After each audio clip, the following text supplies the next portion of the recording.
Hi, welcome back guys. This is your friend, the Iron Fanfics, back with amazing fanfiction. This is the series of What If Deku Had Hidden Appraisal Quirk. Now before starting, please give this video a like and subscribe to the channel if you want more videos like this. Now let's get into the fanfic. All for one strolled through the dim hallways of the auction house, receiving the nervous bows and murmured excuses of passing underlings. Underneath the main floor, he could hear the footsteps and muted voices of attendees finding their seats. Over an hour remained, but the closer, more prized seats had already been snatched up. Of course, All for One had no need to scramble for a seat like the rest of the underworld trash. One of the balcony booths had already been reserved and prepared for him as a benefactor of the event. Wine, fine food, and quiet solitude would be waiting for him when he finally made his appearance. Smoothing out his Armani suit jacket, he flicked off a speck of dust. It had probably landed during All for One's encounter with the heroes. Some pathetic sidekick or D-lister who had gotten too close to determining the auction's location. At least, none of their blood had stained his clothes. A weight crashed into the back of All for One's legs and fell to the ground, the movable object having no impact on his immovable force. With a scowl, All for One smoothed his rumpled suit jacket again and turned to watch absolute terror dawn on his interrupter's face as they realized who it was they had crashed into. Instead, wide, fearful, green eyes stared up at him, pleading for their big brother for help. A little brother hunched over in pain, coughing until blood speckled the floor. "Yoichi," All for One murmured to himself. "No, sir. My name is Midoriya Izuku," the not Yoichi said. Shaking away the ghosts of the past, All for One could recognize his mistake. The body kneeling in front of him belonged to a young boy with round cheeks and green curls. The eyes were the same shade of brilliant green as Yoichi's eyes, but everything else was not his brother. Izuku stumbled to his feet, glancing fearfully behind him. "I'm sorry, sir. I wasn't paying attention. I'll be on my way." All for One raised an eyebrow and clamped a hand down on the boy's head, stopping him from running away. Despite the boy's momentarily shocking likeness to Yoichi, he was All for One. He had killed people for lesser offensives. His quirk flared to life, searching for a new power that would make All for One consider sparing the boy's life. However, an empty void existed where the spark of a quirk typically resided. He frowned and dug deeper, flaring All for One and forcing his rake over the boy's quirk factor. But no spark of power shimmered, and All for One released his hold. The boy flinched away. "What was that?" "Nothing that should concern you. Not when you bumped into me." The child's rosy cheeks drained of blood, and the boy stammered over himself in garbled apologies. All for One should have assumed the boy was quirkless. This was a quirkless auction. Any lost little boys were undoubtedly merchandise that had slipped away without realizing. He eyed the boy. Despite being no older than 10, the boy had developed muscles and a freckled face. Most quirkless did not look as this boy did, so rough and worn. With the advent of quirks, the quirkless had slowly become a dying breed, unable to cope with the changing world. All for One would have let most groups wither and die, for they were utterly useless towards his plans. So it would doubtlessly surprise anyone who learned that All for One had been a critical supporter in pushing the quirkless protection laws. Maybe they reminded him of his brother, something fragile and weak to guard. The early death of Yoichi had always weighed on his mind. Regardless, All for One's pushed legislation ensured that the quirkless were raised in isolated government facilities from the day of their diagnosis. Pampered and protected, they were carefully guarded until the age of 18, when they were placed for adoption by wealthy, capable caregivers. This auction would be selling several quirkless children snatched from government facilities. But this boy did not look like one of those children. Midoriya, was it? All for One said, cutting off the boy's rambling apology. The boy's mouth snapped shut, and he bowed his head. "Yes, sir. That's my name. Midoriya Izuku. And what are you doing wandering around in these halls?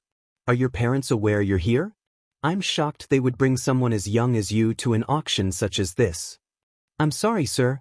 I got lost looking for the bathroom and took some hallway and ended up down here. My mom is looking for me. I need to go find her." All for One's lips twitched. The boy was an awful liar. He couldn't even look All for One in the eye as he spouted that nonsense. I see. The boy had probably slipped away from his handlers and begun running through the underground halls of the auction. Highly unprofessional. Midoriya liked his lips, eyes darting from side to side. Are you here for the auction too? I mean, you probably are. Your suit looks really nice, and why else would you be wandering here? Not that you're wandering, I'm sure you were doing important things before I ran into you. All for One should kill this child for blathering on and wasting his time. Instead, he tucked his arms behind his back and listened to the blatant falsehoods and poorly concealed panic. Maybe he would play with the child a bit, watch them squirm. What's your quirk, Midoriya?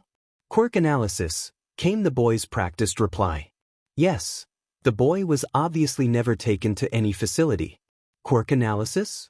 Why don't you analyze my quirk, then? All for One watched the sweat drip from Midoriya's face with inner delight. There was a pleasure to be had in watching the child squirm. But to his surprise, instead of crying or backtracking or running away, the boy straightened, a steely look entering his eyes. The look of a hero facing death and choosing to tackle it head-on. My quirk requires data to properly analyze other quirks, and considering that I have most likely haven't seen your quirk in action makes analyzing even trickier. But you asked which?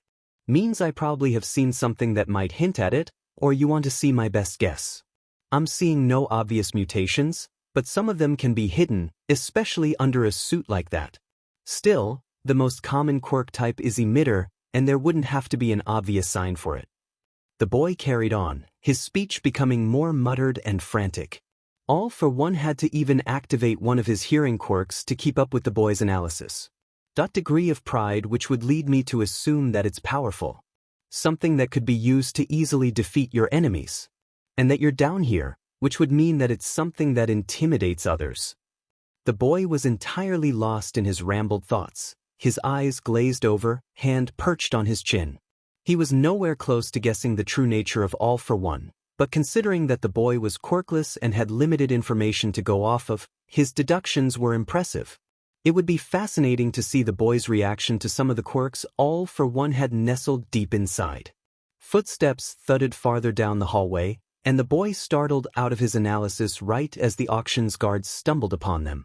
They were dressed in the white protective gear standard for handling the quirkless. All for One, sir, one of the guards yelped, dropping into a bow. We're sorry for any inconvenience we or the merchandise has caused. Sweat dripped from the guard's head as they waited for All for One's reply. I expect more from the auction.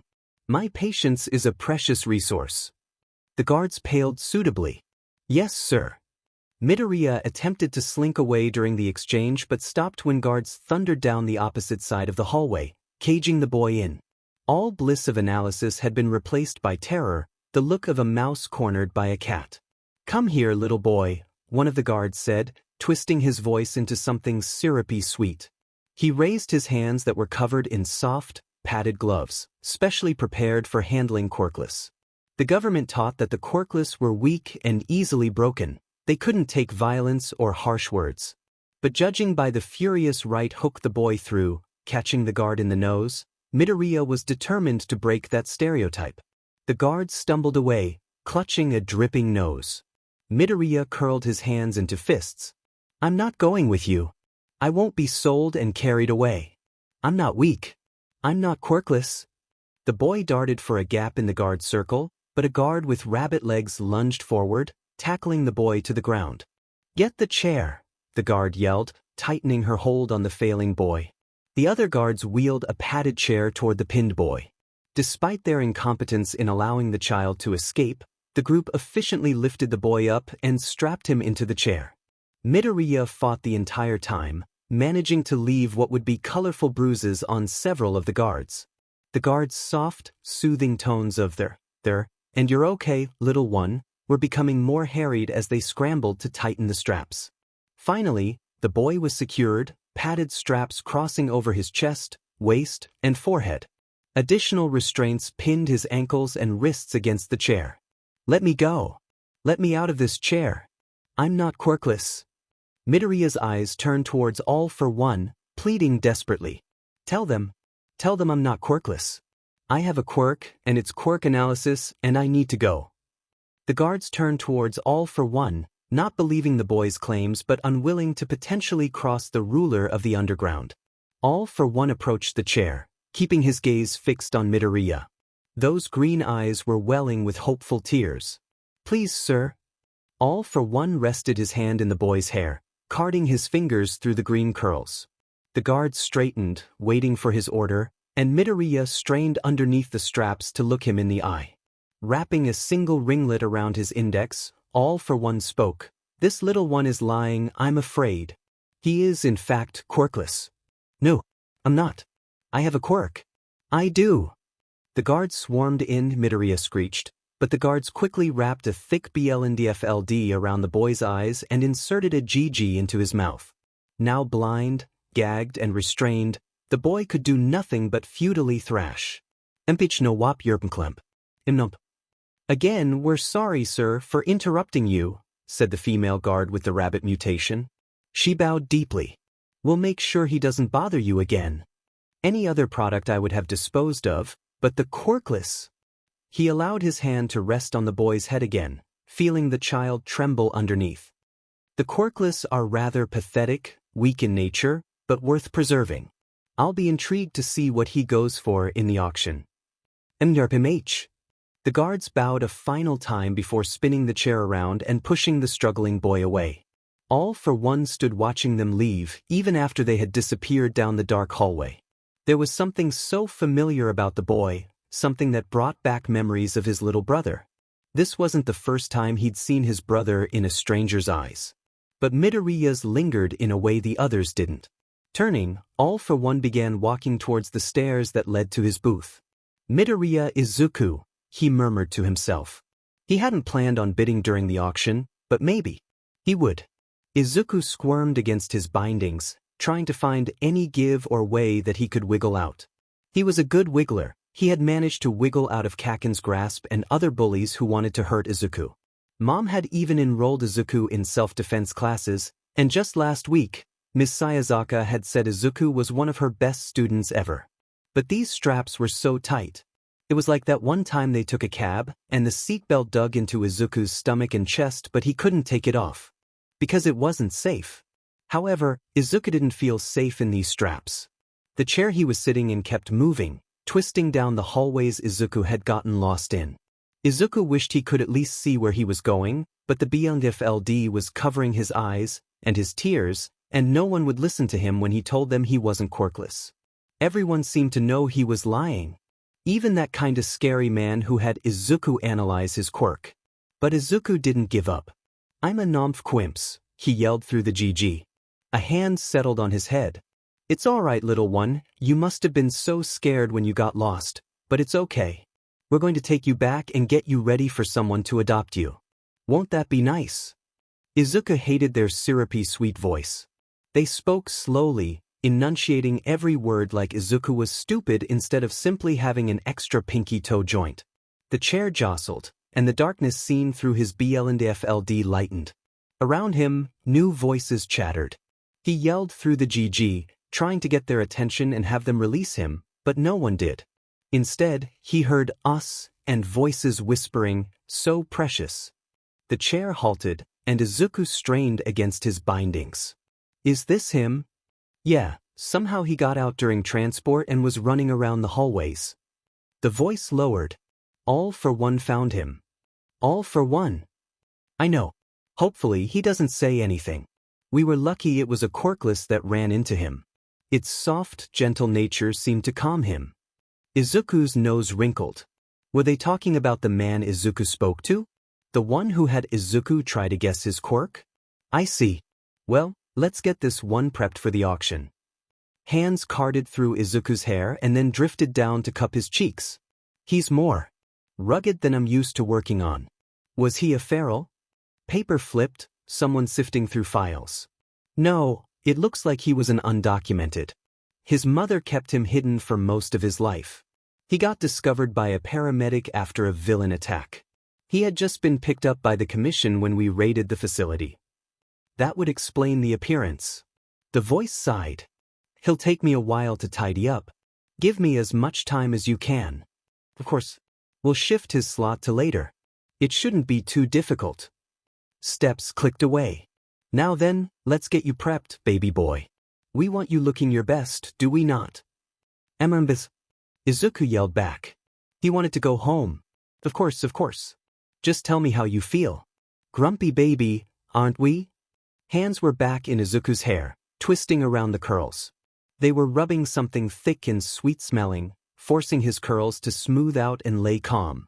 A too-sharp tug had Izuku yelping in pain and the hand stopping. Oh, you're a sensitive one, aren't you? I'll be more careful then.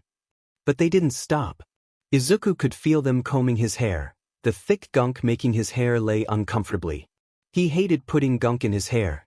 His mom never made him. The hands moved to his face, rubbing greasy creams into his cheeks and then dusting it with powder. Izuku didn't feel like he had much skin showing. Everything was covered up by the blndfld and GG. However, this person seemed to find every inch of free skin and attack it with their product. There's not much else we can do. Normally, I'd like to touch up your eyes. It appears for you at least. The coverings need to stay on since you've been so naughty. Tears burned in Izuku's eyes. He wasn't naughty. He was a good boy. But he had disobeyed his mom. She had told him over and over again not to go to hero fights, even if they were cool and had awesome quirks. But Kaken was going and he had invited Izuku, and Kaken never invited Izuku anymore. Izuku had thought he could just sneak there, watch and sneak back. But then Kaken had gotten hurt, and Izuku got hurt trying to help Kaken. Everything should have been fine, but there was that man there, the one with X-pupils. He had looked at Izuku, like really looked. Izuku had seen the man glance down at Izuku's feet with his traitorous pinky toe. And Izuku knew the man knew. Izuku had sprinted home, but even with a running quirk, he didn't think he would have been fast enough. Your time is up. He's needed over at medical. Perfect timing, I've just finished. Good luck, baby boy. There was a final pat on the head, and then Izuku's chair was moving again, shuttling him off somewhere in the dark.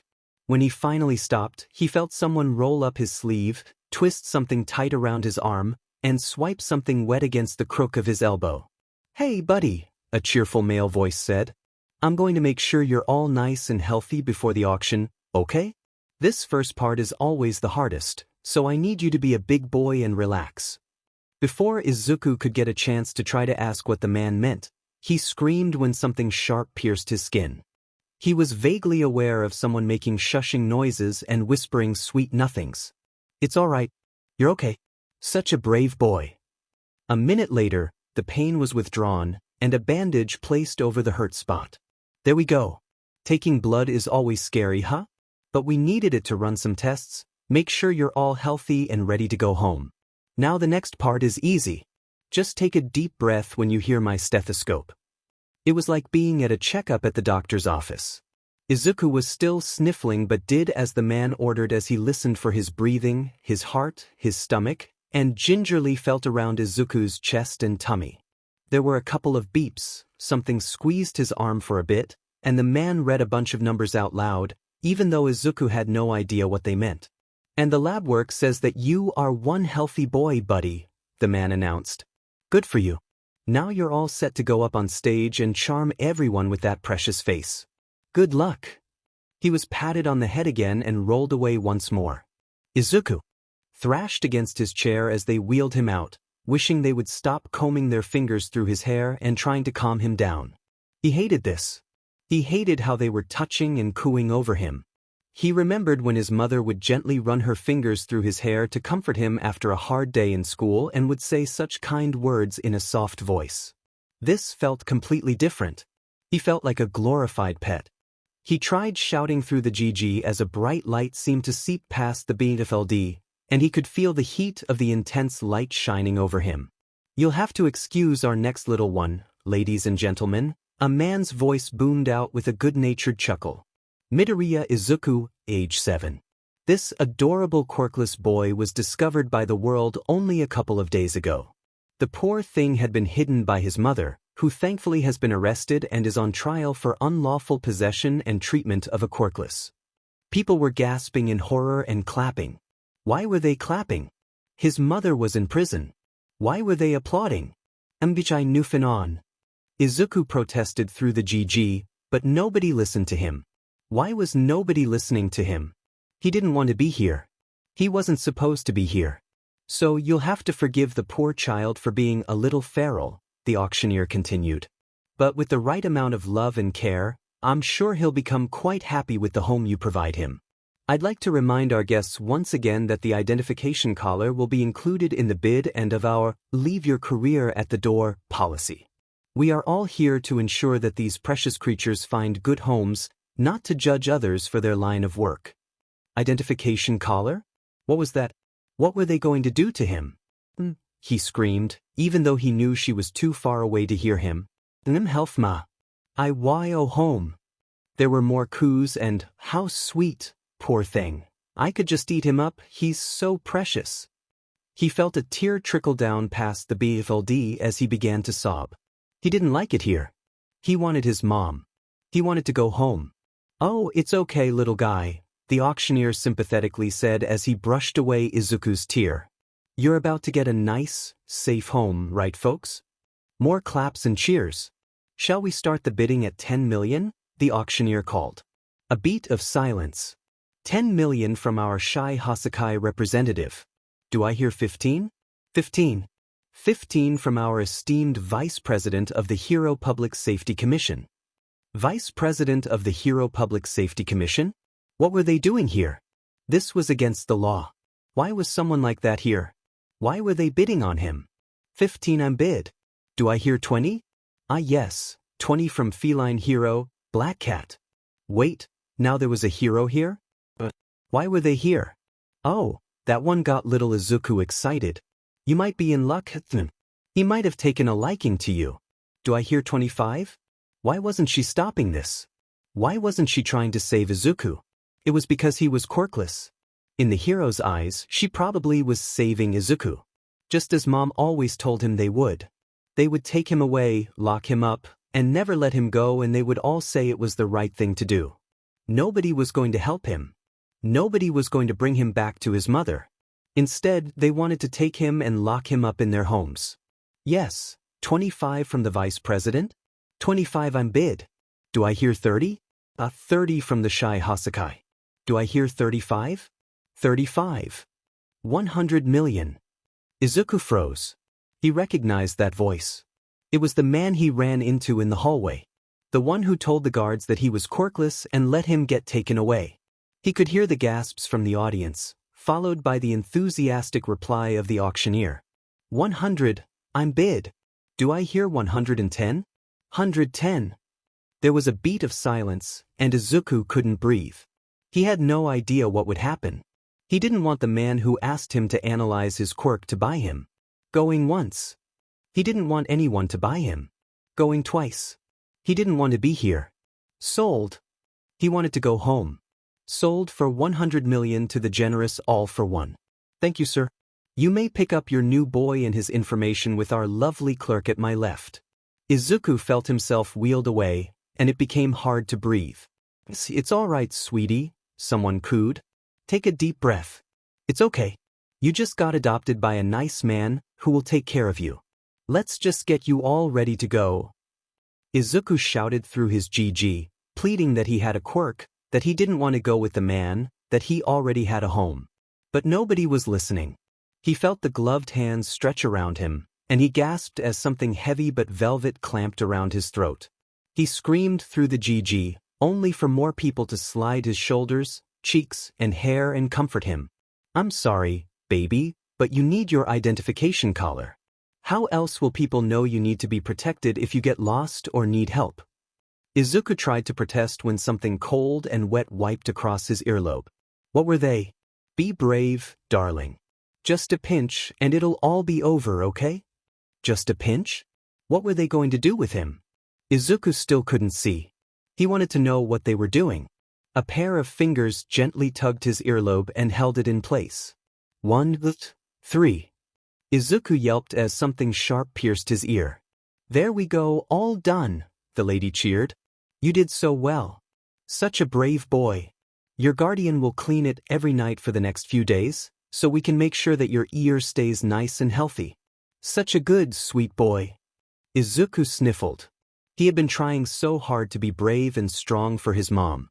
He had done what mom told him to do, explain his quirk, and if needed, fight back. But no one was listening. The tears he had tried to hold back welled up and poured down, leaving streaks in the nasty goop rubbed into his. Oh, sweetie. I'm sorry. I didn't mean to hurt you. Izuku cried harder, his chest hiccuping in sobs. He wanted his mom. He wanted his home, and his room with his All Might bed. Would All Might save him? The other heroes didn't, but he was All Might, and Izuku was scared, and he wanted his mom. The voice was getting more frantic in their attempts to soothe him, but Izuku's sobs grew more violent, his body shaking in the chair. Is this him? The deep, authoritative voice cut through Izuku's cries. What's wrong? I don't like to see my merchandise damaged. Oh no, sir. No damage at all. We completely understand. The little one appears to be overwhelmed with excitement. The deep voice hummed, and a hand settled back on Izuku's head. Take the blndfld off. Sir? I shouldn't need to repeat myself. I want to see the child's eyes. Right away, sir. The covering over Izuku's eyes lifted, and he blinked rapidly, straining against the light and his tears. The attendant lady hovered nearby, her smile stretched tight, but standing above Izuku was that man. The one who bought him. The one from the hallway. He was just as scary as when Izuku ran into him. Tall, white hair, dark eyes, that feeling of an animal puffed up big to tell you don't mess with me. He wore a dark suit that looked very uncomfortable, nothing like Izuku's favorite shirts. The man stretched out a hand, cupping the side of Izuku's face. He kept looking at Izuku's eyes, even when Izuku tried to pull away. Yes, you'll do. Abruptly, the man stood back up. He's been collared and chipped with the appropriate paperwork? Yes, sir. You should be able to switch out the collar if needed, and the chip will need cleaning, but he is ready. As for the paperwork, it's already been emailed to the given address. Would you care for a sedative to help with transportation? The man smiled, showing too many teeth. No need. He placed his hand back on Izuku's head. Izuku's brain clenched, his vision darkened, and his eyes fluttered closed into sleep. Izuku woke up in a bed that was too soft to be really comfortable, absolutely buried under a mountain of soft blankets and silky sheets. It felt wrong. None of the blankets were his All Might comforter, and the plushie tucked under his arm was not his All Might plushie but a fluffy green bunny. He sat up slowly and saw that beside him was a large pile of other stuffed animals, most of them green but a few in different colors as well.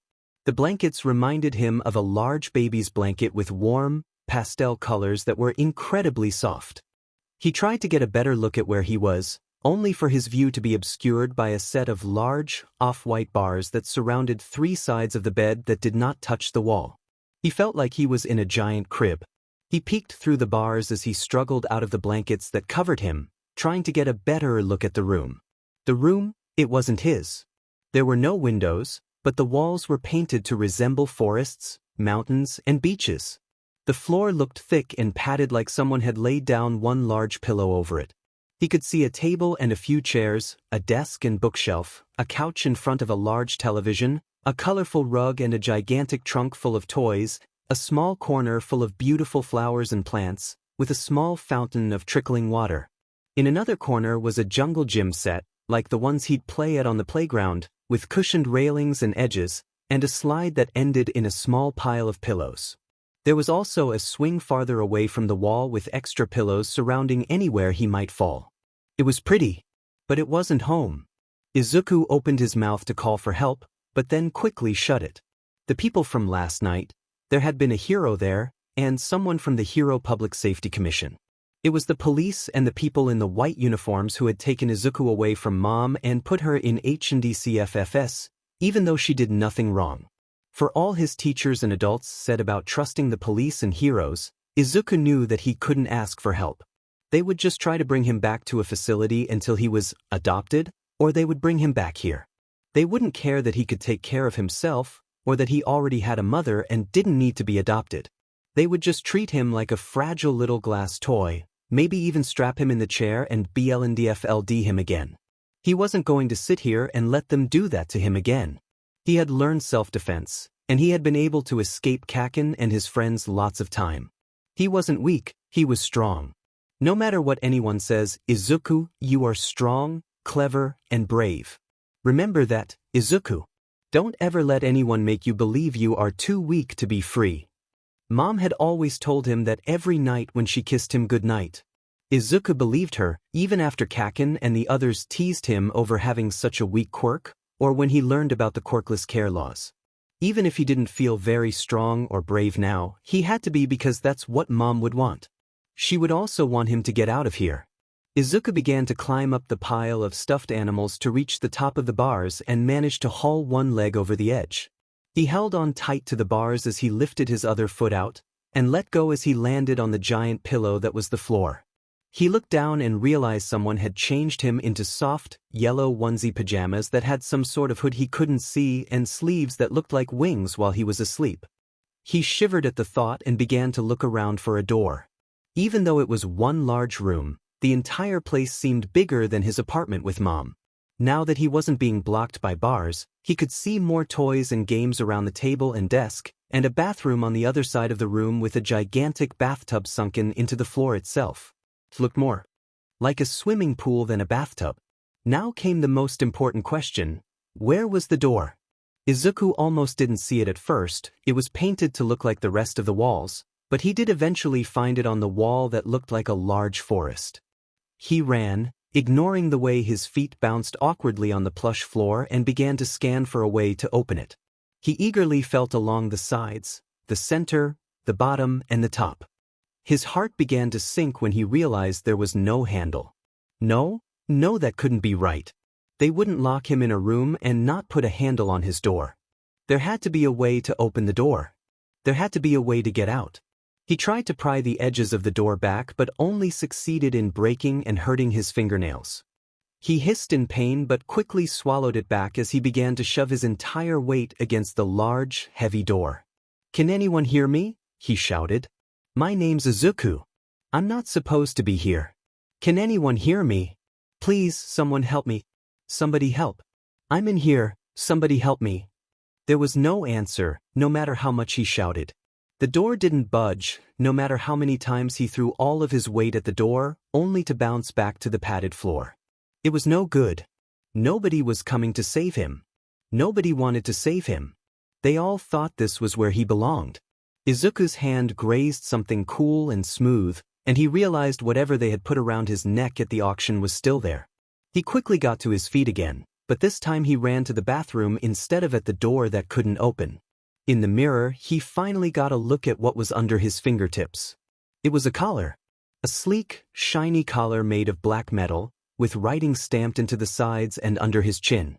He gasped as he found his name, his birthday, his blood type, an address, and phone numbers. He had heard of quirkless collars, even seen them being sold in stores and online. They were always specially made for the quirkless who wore them, engraved with their name, medical information, and contact information for their guardians or the care facility they belonged to. Every quirkless had to wear one in case of an emergency, or in case they got lost. It helped ensure that if they ever got lost, they would be identified and helped as quickly as possible. Izuku had once asked Mom if he would one day have to wear one. She had held him and told him, "Not if I can help it." But now he was wearing a collar around his neck, and a matching earring that acted as a tracker. Like a dog or a cat. A quirkless pet. No, he couldn't do it. He wanted this off. He wanted this collar off. He pulled at the collar, but he couldn't even fit his fingers underneath. It was like the collar was melded to him, a second metal skin. He yanked as hard as he could, but all he did was pull his neck down so he was doubling over. He tried to pull again, harder, but it refused to come free. He shouted as he found himself lying on the ground, trying again and again to pull the collar off, but all he felt were his nails scraping his skin and the smoothed edges of the collar digging into his neck as he tried to pull free. "Take this off of me," he shouted, even though there was nobody there to listen. "I don't want this. I'm not quirkless. I don't want this. Let me go, I want to go home. I want my mom, I want to go home." He was crying again as he tried to pull off the collar, and he could feel the goop left over from the auction running down with his tears. But he didn't want it. He didn't want to feel cute if that's what got him here. He wasn't weak, helpless, and cute like Kaken said. He was strong like his mother. There was a screech of metal, and Izuku quickly wiped his eyes and jumped to his feet. He refused to let whoever had him see him as weak and helpless. He would prove he was strong enough to be on his own. He peeked out the door of the bathroom to see the man from the auction. The one who had asked him about his quirk, and told the people there that he was quirkless. The person who bid millions of dollars to buy him. What had they called him? All for one? He could see the man looking around the room curiously as the door swung shut behind him. He was looking for Izuku. Izuku briefly considered hiding but decided against it. There were only so many places to hide in this room, and he wasn't going anywhere near that bed after he had to climb out. The man thought he was quirkless, which meant he wouldn't want to hurt Izuku. But Izuku could still hurt the man. It felt like the sort of thing Kaken would do, but nobody ever thought Kaken was helpless. If Izuku acted like Kaken, maybe All for One would let him go. So without thinking, he ran out and made his hand into a fist, just like he was taught. The man's red eyes widened with brief surprise as Izuku hit his stomach as hard as he could. It was like hitting a wall. It hurt. But Izuku couldn't let that stop him. He tried hitting with his other fist, only for All for One to catch his hand. "Calm down, Ducky," the man commanded. Izuku twisted out of All for One's grip and tried to attack him again. "Let me out of here," he shouted. "I'm not quirkless. I told you I have a quirk. I don't belong here. Let me go. Let me see my mom. Take this thing off of me now." The man grabbed Izuku by the shoulders this time, and Izuku immediately began to thrash, squirm, and kick. "Ducky, that is enough," All for One said firmly. "My name isn't Ducky." Izuku yelled, trying to scratch at the hands that held him. "My name is Izuku. Now let me go." All for One sighed and adjusted his hold on Izuku so he held him from the middle, holding him at his hip like a naughty child. "Aren't you a feisty one?" He chuckled as Izuku tried to land a hit on the man's legs and continued to kick. "So weak and pathetic it's adorable. A little ducky." "I'm not a ducky," Izuku protested as the man carried him to the "Let me go. Take this collar off. I want Dash to go, so I've heard," the man finished smoothly, setting Izuku down on the couch. Izuku attempted to sit up, but faster than he could track, the man wrapped a thick weighted blanket around his entire body, cocooning him inside. Izuku shouted and attempted to kick and thrash, but the heavy blanket made it harder to squirm out. It was only made worse when All for One sat him down on his lap and began to slide his curls soothingly. Izuku screamed angrily and tried harder to escape. But moving in the blanket seemed impossible, with the way it held down all his limbs, keeping them firmly pinned to his side. It was like the blanket sapped him of his energy. It was taking everything just to wiggle a finger, much less struggle off the man's lap to try to run for the door. All for One waited patiently, stroking Izuku's curls the entire time. When Izuku's struggles began to fade into frustrated sobs, he would not cry in front of this man. The man lifted Izuku into his arms, carrying him like a baby. "There we go. Are you done with your tantrum?" Izuku glared in response, but All for One only chuckled as he carried Izuku into the bathroom and set him down on the counter. He shifted the blanket so he could get a closer look at the collar around Izuku's neck, and he clicked his tongue scoldingly when he saw the scratch marks. Seemingly out of nowhere, he pulled out a bottle of lotion and applied it to the edges of the collar in quick, gentle dabs. "Just take it off," Izuku muttered, not sure if he was asking or pleading. "You know I can't do that, Ducky," All for One replied, pocketing the lotion. "I know the collar is new to you, so these should help you get used to it." He pulled a set of mittens out of what appeared to be thin air. Was this his quirk? To pull things out of thin air just by thinking of them? How did that work? Were the objects already there and just invisible? Or was there some sort of pocket plane where the objects waited until he summoned them? Did he have to send what he wanted there in advance? And did he use his quirk for that or some other form of technology? He got too lost in his mutterings, he didn't even realize the man had slipped the mittens onto his hands and strapped them to his wrists to keep him from pulling them off. "Much better." Snapped out of his muttering, Izuku looked down at the mittens. "What are these?" He flexed his fingers underneath the thick fabric, struggling to move his fingers within the plushness. The mittens almost doubled the size of his hands, looking more like oven mitts than a functional clothing article. You don't recognize mittens? They're to protect you from hurting yourself. All for One stroked the side of Izuku's neck with the angry red scratches. We don't want any more of this happening. I don't want them. Take them off. Izuku pawed at the straps, trying to get purchase, and when that didn't work, he bit into the fabric, trying to use his teeth to pry the mittens off. All for One snatched Izuku's wrists, pulling them away.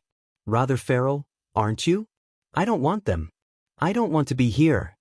And where would you go? Your mother is rotting in prison for crimes, and you would go right back into the quirkless protection facilities. I can offer you so much more. I wouldn't go there. I have a quirk. Do you now? All for One's voice softened as he grabbed Izuku's jaw. Quirk analysis, you said? Now, most might be fooled, Ducky, but not me. You never did guess my quirk. The man's smile grew wide and his breath touched the rim of Izuku's ear. One aspect of my quirk is that I can sense others' quirks. There's more to it, of course. That's not even the tip of all I can do. But trust me when I say that you are quirkless. The tears Izuku had been trying to hold back welled up, dripping down his cheeks. You're lying. I only lie when I need to. And I have no need to tell you that you are anything other than a small, scared, weak, quirkless boy who is all alone without anyone else to take care of him other than me. A sob rattled Izuku's chest. It's not true. I'm not Dash. A large thumb wiped away one of Izuku's tears. Without me, you would be all alone. I'm all you have. No. Izuku shoved the man away with his stupid gloved hands. A hero would help me. Like the heroes at the auction? No. A true hero. Someone like All Might. All Might would help me. All Might, All for One said the one-number hero's name like it was some nasty wad of gum stuck under a desk. Izuku spoke with all the conviction in his heart. Yes, I'm gonna be a hero like him too one day. He forced his best All Might smile and stuck his hands heroically on his hips, the attempt failing slightly due to the gloves and blanket but still brimming with heroic energy. All for One's lips curled. A hero? You wouldn't last a minute against a real villain. But I suppose you don't know what I am, do you? He spread his arms wide. I am one of the villains your precious All Might fights. And here you are, future quirkless hero, in the perfect spot to stop me. What are you going to do? I'll stop you. And make you take me home. Very well. All for One lunged forward, snatching Izuku by the waist off the counter and carrying him over to the middle of the room. He dropped Izuku, letting Izuku bounce on the padded floor before taking a step back. He waited for Izuku to stand up, smiling the entire time. Go on, little hero, stop me. Izuku tried to curl his fingers into a fist, but the thick mittens refused to cooperate. He tried to think of what his self-defense teacher, Miss Sayazaka, had taught him. In most situations, he was supposed to run away or make loud noises so that someone else could come and help. But that wasn't going to be helpful here. He eyed All for One. The villain was the tallest person Izuku had ever seen, tall like All Might. That was hard, especially when Izuku was so small. Maybe he could go for the legs, try to make him fall? Use that weight against him? I'm waiting. Right. It's okay because I am here. Plus ultra. Yelling All Might's catchphrase made Izuku feel better as he took a step back and charged the villain. The villain's smile sharpened, his eyes narrowed, and a shadow crossed his face. An energy poured out of him, stopping Izuku mid-step and sending him crashing to the ground. Izuku gagged, clutching his neck with his padded mittens. He was back in preschool, playing with Kakin in the woods when they found a dead bird. Its chest was ripped open and its eyes were gone and the smell burned Izuku's nose. Izuku's breath tightened as the man took a step closer, the villain's head tilted in amusement. Now then, what's this? I thought you were going to stop me? Izuku dry heaved, the stomach acid burning the back of his throat. Tears streamed from his eyes and snot clogged his nose. He could see his mom in HFS, and then she was dead on the ground like the little bird. Her eyes were gone and she was bloody and Izuku couldn't do anything. Is this all you can do, little hero? All for one stepped closer and closer, the lessening distance increasing the pressure on Izuku's chest until he was panting. The villain crouched over Izuku and clucked his tongue. So disappointing. Poor, weak, quirkless ducky. Can't even stand in a real villain's presence. He brushed Izuku's sweaty curls away from his brow. You'd be dead if I meant you any harm. But I don't, because you are no hero. You're quirkless and now you're mine. He stood back up and made his way to the room's door, his oppressive aura never letting up. I'll come to visit in a little. Be good, ducky. And then he was gone, leaving Izuku crying on the ground, clutching his chest. All for one walked through the hallways of one of his several hideouts, going over the good doctor's reports about the Nomu. His new monsters were progressing well, but could not be kept in this facility. When it came down to it, this place was little more than a storage facility for keeping all for one's most precious treasures. However, he paused outside a large circular vault door, taking time to admire its strength. With 24 3-inch bolts and 1 electrical and 2 mechanical locks, even the idiot, brute All Might would struggle to break in.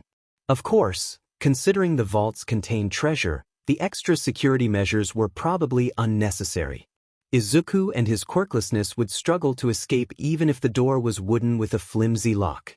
Yes, but Izuku had proven himself worth keeping. All for one had bought the boy on a whim.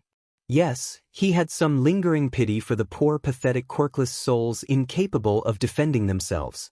His presence at the auction had been more of a reminder of his role as leader of the underworld than to purchase any of the merchandise.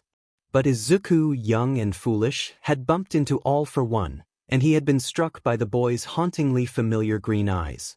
Even mumbling and blatant lying had sparked a vague amusement. So when sitting up in the auction booth, watching the crying boy be bid on by heroes and weak Yakuza groups, All for One's irritation had gotten the best of him. After bringing Izuku home and dealing with his childish tantrum and pathetic attempts to fight back, All for One had figured he would grow bored of the boy. The child would be easy to sell off once the novelty wore off. There were always buyers for the quirkless. And yet, over a year later, All for One's inclinations towards Izuku had only grown. He had thought the boy would cease his escape attempts and tantrums after he saw All for One for what he was, but to his surprise, the child only seemed more determined to get away. Every visit, he was met with punching, kicking, biting, shouting demands to be freed, glares of absolute hatred, refusals of whatever gifts, toys, or clothes All for One had brought him. He was fairly certain Izuku would refuse to eat if he left that up to the boy. Luckily, holding the bundled-up quirkless on his lap, feeding him all sorts of delicacies and treats by hand was one of All for One's favorite parts of the day. He wasn't going to deny, there was something absolutely adorable about how his ducky's eyes went from defiant and hateful to surprised and begrudgingly happy when he received some sort of sweet. He also couldn't help but be impressed with Izuku's ingenuity. Despite never coming close to escaping the vault, his ducky had figured out ways to hide from his loving owner in his room, forcing All for One to practically tear apart the vault to find him, attack him when he came to visit. Making a blowtorch out of hairspray and a stolen lighter had been genius, even if it ruined a $7,000 handmade Italian suit, and even managed to get his collar and/or tracker off on occasion. All for One could never bring himself to be angry at the child. No matter what, everything he tried brought him no closer to escaping, and always ended with him being held and rocked on All for One's lap, bundled tight in his blanket, sulking as he was showered in nothing but attention and affection. Perhaps that was why he had grown so fond of Izuku. Ducky's undying determination contrasting with his utter helplessness never failed to charm the villain. In some ways, it reminded him of his beloved little brother. Had Izuku accepted his role, he would have grown bored with him fairly quickly. But as he was, refusing to yield to his owner? He was too adorable for words. He was so cute, how could All for One do anything but dote on him? The boy's grumpiness at being dolled up in cute little outfits, the bunny and the ducky were still All for One's favorites, at being carried everywhere, and at being cuddled with every tantrum only added to the villain's amusement. It was almost soothing, being able to care and spoil his little quirkless and to know he could do nothing about it. Some ways, it was what he had always wanted to do with Yoichi, but even more rewarding because his sweet little ducky could not run to the heroes if he ever somehow broke free. All for One had made a world where no one could hurt his little Izuku, but instead could ensure he remained safe, pampered, and protected until he could reclaim him. He had grown up beside Yoichi, reached his teenage years with him, watched him reach adulthood, and foolishly try to break free of him. But as an adult caring for such a small, fragile child? In many ways he felt like a parent, caring for their precious baby. The thought had struck him the next day while he was in the bar, visiting young Tamura and Kurojuri. He hadn't thought of it until that moment, as he watched the security camera footage of his sleeping ducky curled up under soft blankets, cuddling a plushy bunny for comfort. Izuku really was his adorable little baby, too precious and perfect for the world. All for One leaned back in his armchair, letting his attention drift to his other ward. Tamura sat sulking at one of the bar's chairs, his back hunched and neck bent over a video game. A frown crossed All for One's lips and he tapped his finger thoughtfully on the expensive leather. Tamura's progress had stalled as of late. The boy's hate was there but unfocused, lacking a goal.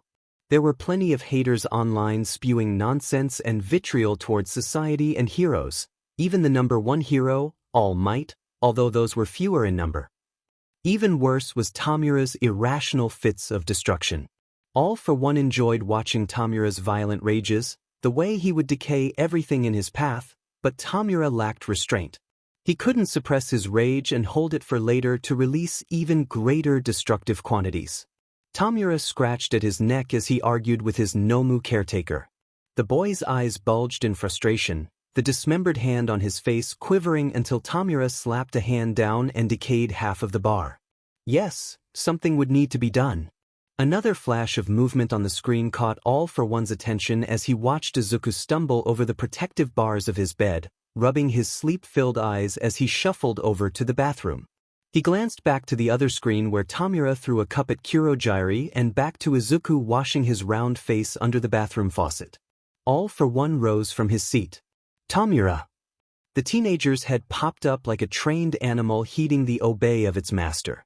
Truly, a well-behaved pupil when he wanted to be.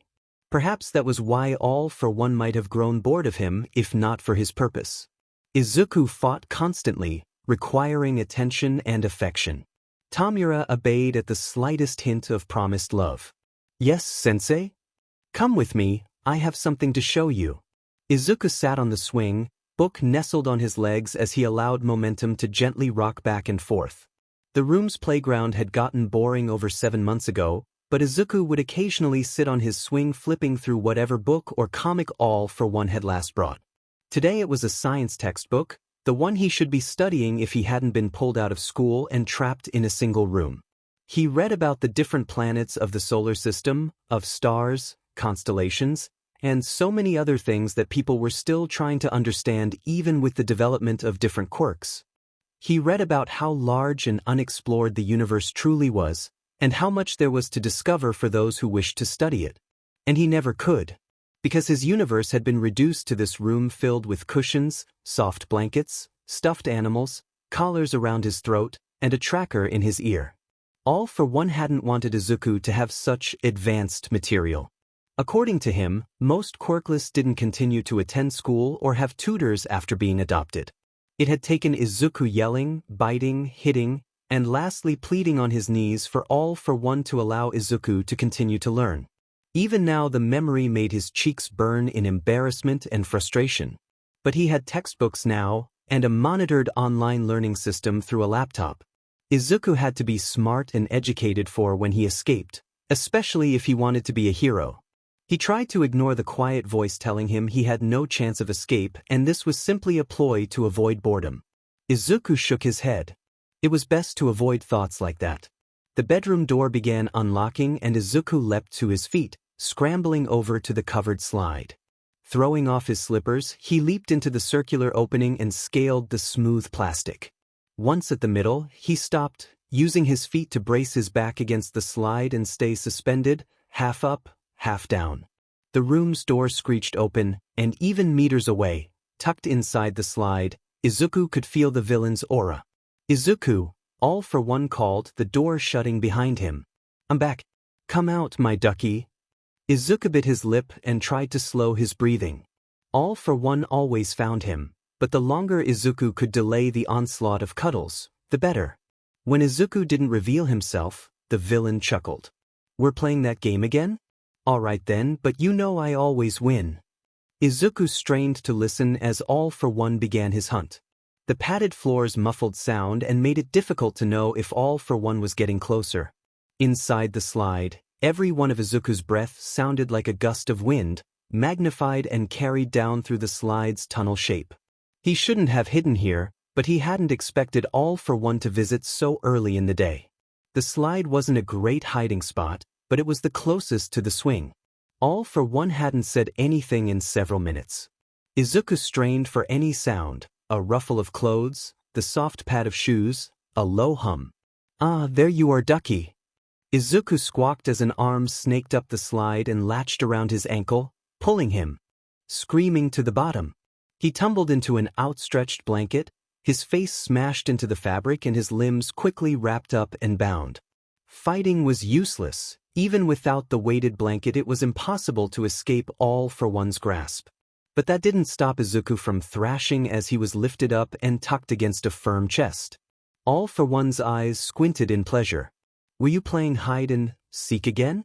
It appears yet again I'm the winner. You usually hide so much better. I'm disappointed in you." A pang of shame hit Izuku's heart, but he tried to mask it underneath a scowl. "What are you doing here?" "I came to see you." "Well, I don't want to see you." And Izuku didn't. All for One scared Izuku.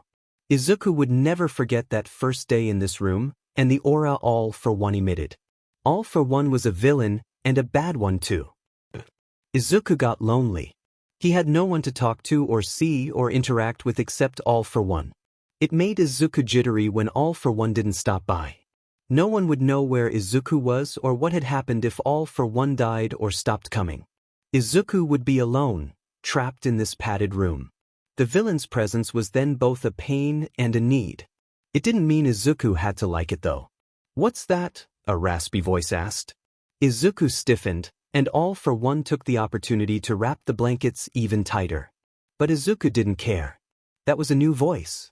Izuku hadn't seen a single person besides All for One for over a year. Izuku strained his neck to look behind and caught sight of wild crimson eyes. Kaken, he wondered? But no, that wasn't Kaken. The eyes were similar, but everything else was different. The red eyes belonged to a teenager with scraggly light blue hair who was dressed in baggy clothes. Faint scars lined the teenager's neck, eyes, and mouth. Scratch marks, Izuku thought. The teenager's eyes fell on Izuku's collar, and his nose wrinkled with disgust.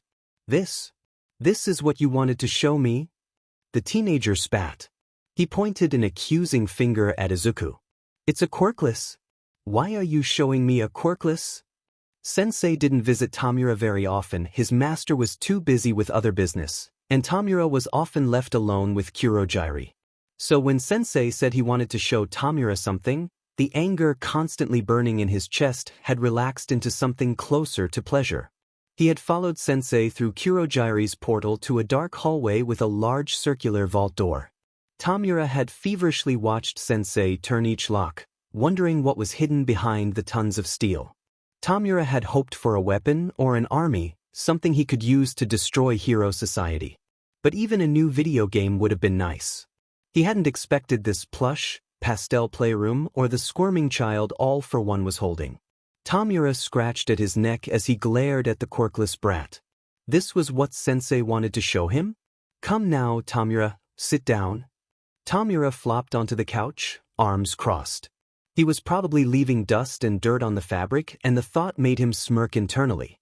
All for One approached, the bundled-up, quirkless brat tucked against his chest. "Open your arms, Tamura."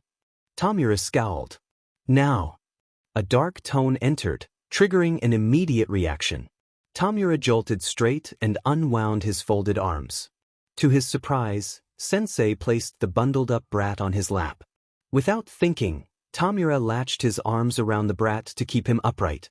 Instantly the quirkless began to squirm out of his grip, so Tamura gave him a small shake to tell him to quit it. The green-haired brat scowled at him and Tamura glared right back. The collar around the quirkless throat identified him as Izuku. Sensei crouched down in front of the two of them and placed a hand on the brat's green hair with a benign smile. "This is Izuku," he introduced. "Ducky, this is Tamura." Izuku stuck his tongue out at Tamura, and without thinking, Tamura flicked his forehead. The boy flinched and Tamura felt a small pang of guilt. Sensei always told him that you weren't supposed to hurt quirkless. They were like pets in video games. You protect them and cuddle them and get funny cutscenes and bonuses to your stats. To his surprise, Sensei only chuckled at their antics as he ruffled Izuku's hair. "Cute, isn't he?" he asked Tamura. Tamura thought about it, taking a closer look at the brat. His cheeks were round and squishy. They looked like they would be fun to smush and squeeze like a stress ball. He had big round eyes that reminded him of Manchan when he wanted treats or pets. His freckles made him look pure and innocent, and his hair was soft and fluffy. Despite the scowl on his face, he did seem like something Tamura wouldn't mind cuddling. He didn't get the chance to do it at the bar. Sensei never gave Tamura any sort of stuffed animal, although Izuku seemed to have a million of them behind the bars in his bed, and instead encouraged Tamura to turn his loneliness and fear into hate against the garbage heroes who had failed him. Any form of comfort he had was when he wore his family around him, and even then he felt sick at the same time. But sitting here with the little quirkless on his lap, he didn't mind so much. It felt kind of nice. "How did you get him, Sensei?" he asked, carefully petting the soft hair with 4 fingers. "He kidnapped me," Izuku grumbled. "I saved him," Sensei answered, ignoring Izuku. "Poor little thing is so wild and untamed. He was going to be sent to a quirkless facility or bought by a hero. I decided to bring him here instead." Tamura's eyes widened, and he clung to the quirkless a little tighter. He remembered those facilities. He remembered everyone was nice, but they never listened to him when he said he wanted to see his family. They scolded him for missing his sister and Manchan, or for missing his old room and bed. They didn't let him scratch when he was itchy, and instead forced those mitts on his hands, and strapped him down in those time-out chairs, with a blindfold on. He would cry out for his mother and father, but those people would just tell him that his family was gone and the new facility was his home now. "Oh, you're squeezing me too tight." Izuku's protest snapped Tamura out of his thoughts, and he realized he was hugging the little quirkless to him very tightly. He readjusted his grip and shifted the quirkless so that Tamura's chin rested on his fluffy hair, still holding on to Izuku like a teddy bear. Sensei had done the right thing. Sensei was always right, but especially here. Those facilities would have eaten little Izuku alive. Izuku was far safer here, where he was protected and loved by Sensei. Sensei had saved Izuku, just like he had with Tamura. "Why did you want me to meet him, Sensei?" he asked. "I wanted to go home." Izuku shouted, trying to dislodge Tamura's head. "I still want to go home. Let me go, let me out of here." "Hush, Ducky," All for One scolded. "Tamura and I are talking now. To answer your question, Tamura, I wanted you to help me take care of my little ducky. I know that you are having a hard time focusing your hate. It is good you have such hate, but we need to make sure they are directed at the right targets. We wouldn't want our poor Izuku getting caught up in the destruction when you tear down the heroes, do we?" Izuku froze at the last question, as did Tamura for different reasons. He wanted to destroy all the heroes and the garbage society they built, especially All Might, but he didn't want something so cute and helpless getting destroyed. Destroying cute and helpless things always hurt one's reputation stats with their party in any RPG. Besides, he didn't want to destroy Izuku. He was good for snuggles. "Focus your rage and your hate on the right targets," Sensei explained. "And help me watch over our adorable little quirkless. If you do as I say, I'll even let you visit here and play with the ducky. You already seem quite attached." Tamura couldn't disagree there. Snuggling Izuku was like snuggling a fluffy bunny. "Let me go!"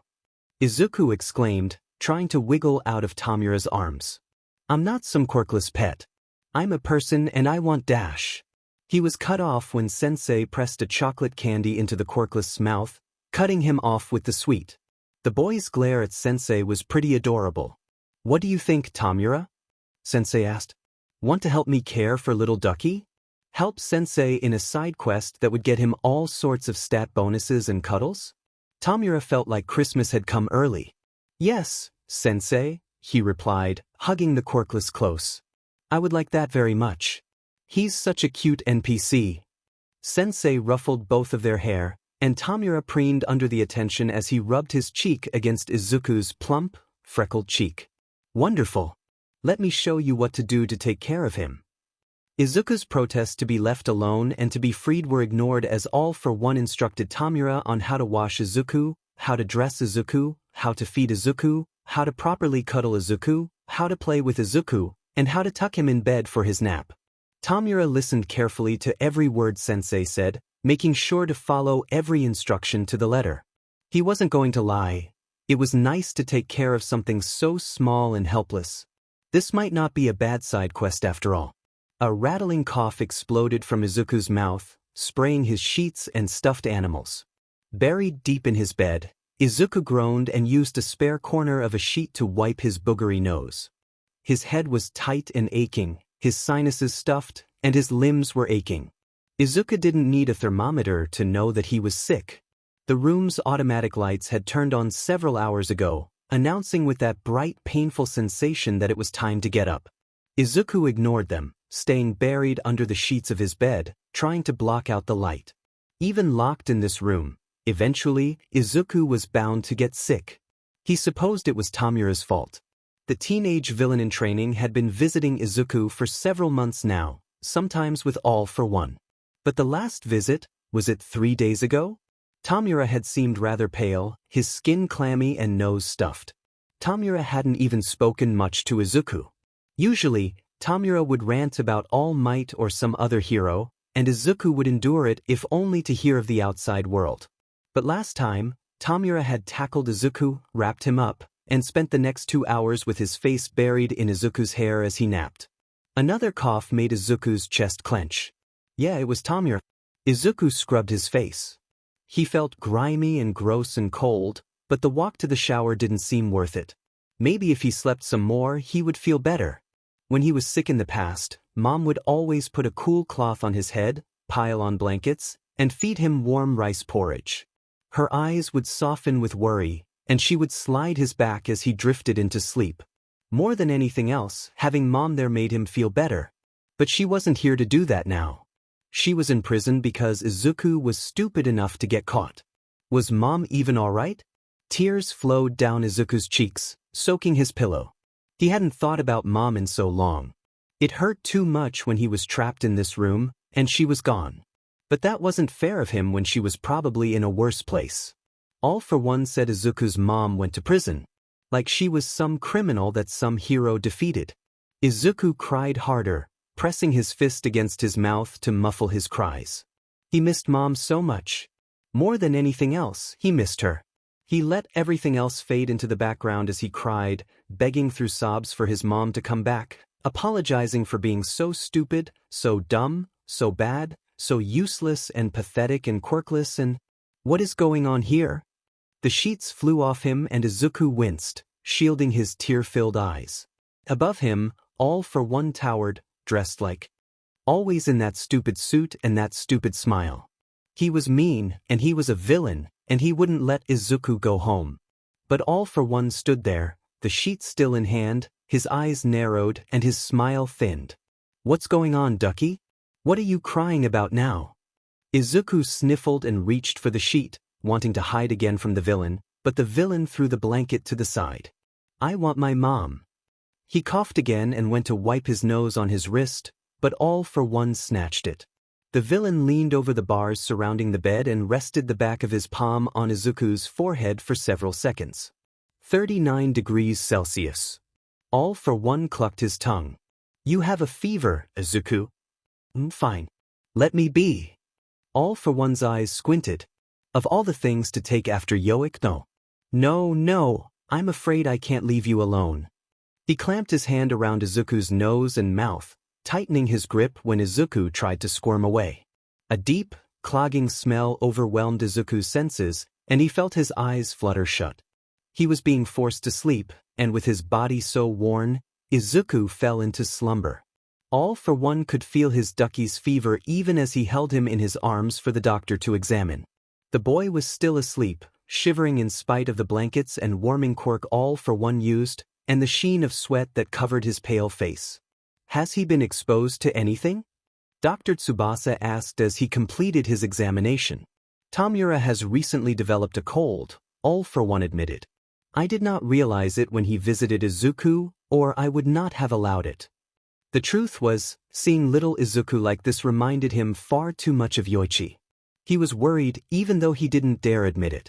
It always started with a cold, then it would become pneumonia, and then 5 more things that led to a prolonged hospital stay, a long list of medications, and countless sleepless nights lying beside his brother, making sure he slept through the night.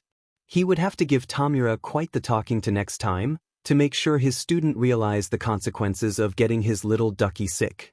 Izuku sniffled and curled up into All for One as if searching for warmth, and the villain's heart melted a little. The child was so adorable. No wonder his mother had not wanted to give him up. All for One would destroy the world before he gave up this tiny, helpless ducky. He's certainly congested and has a fever," Dr. Tsubasa reported.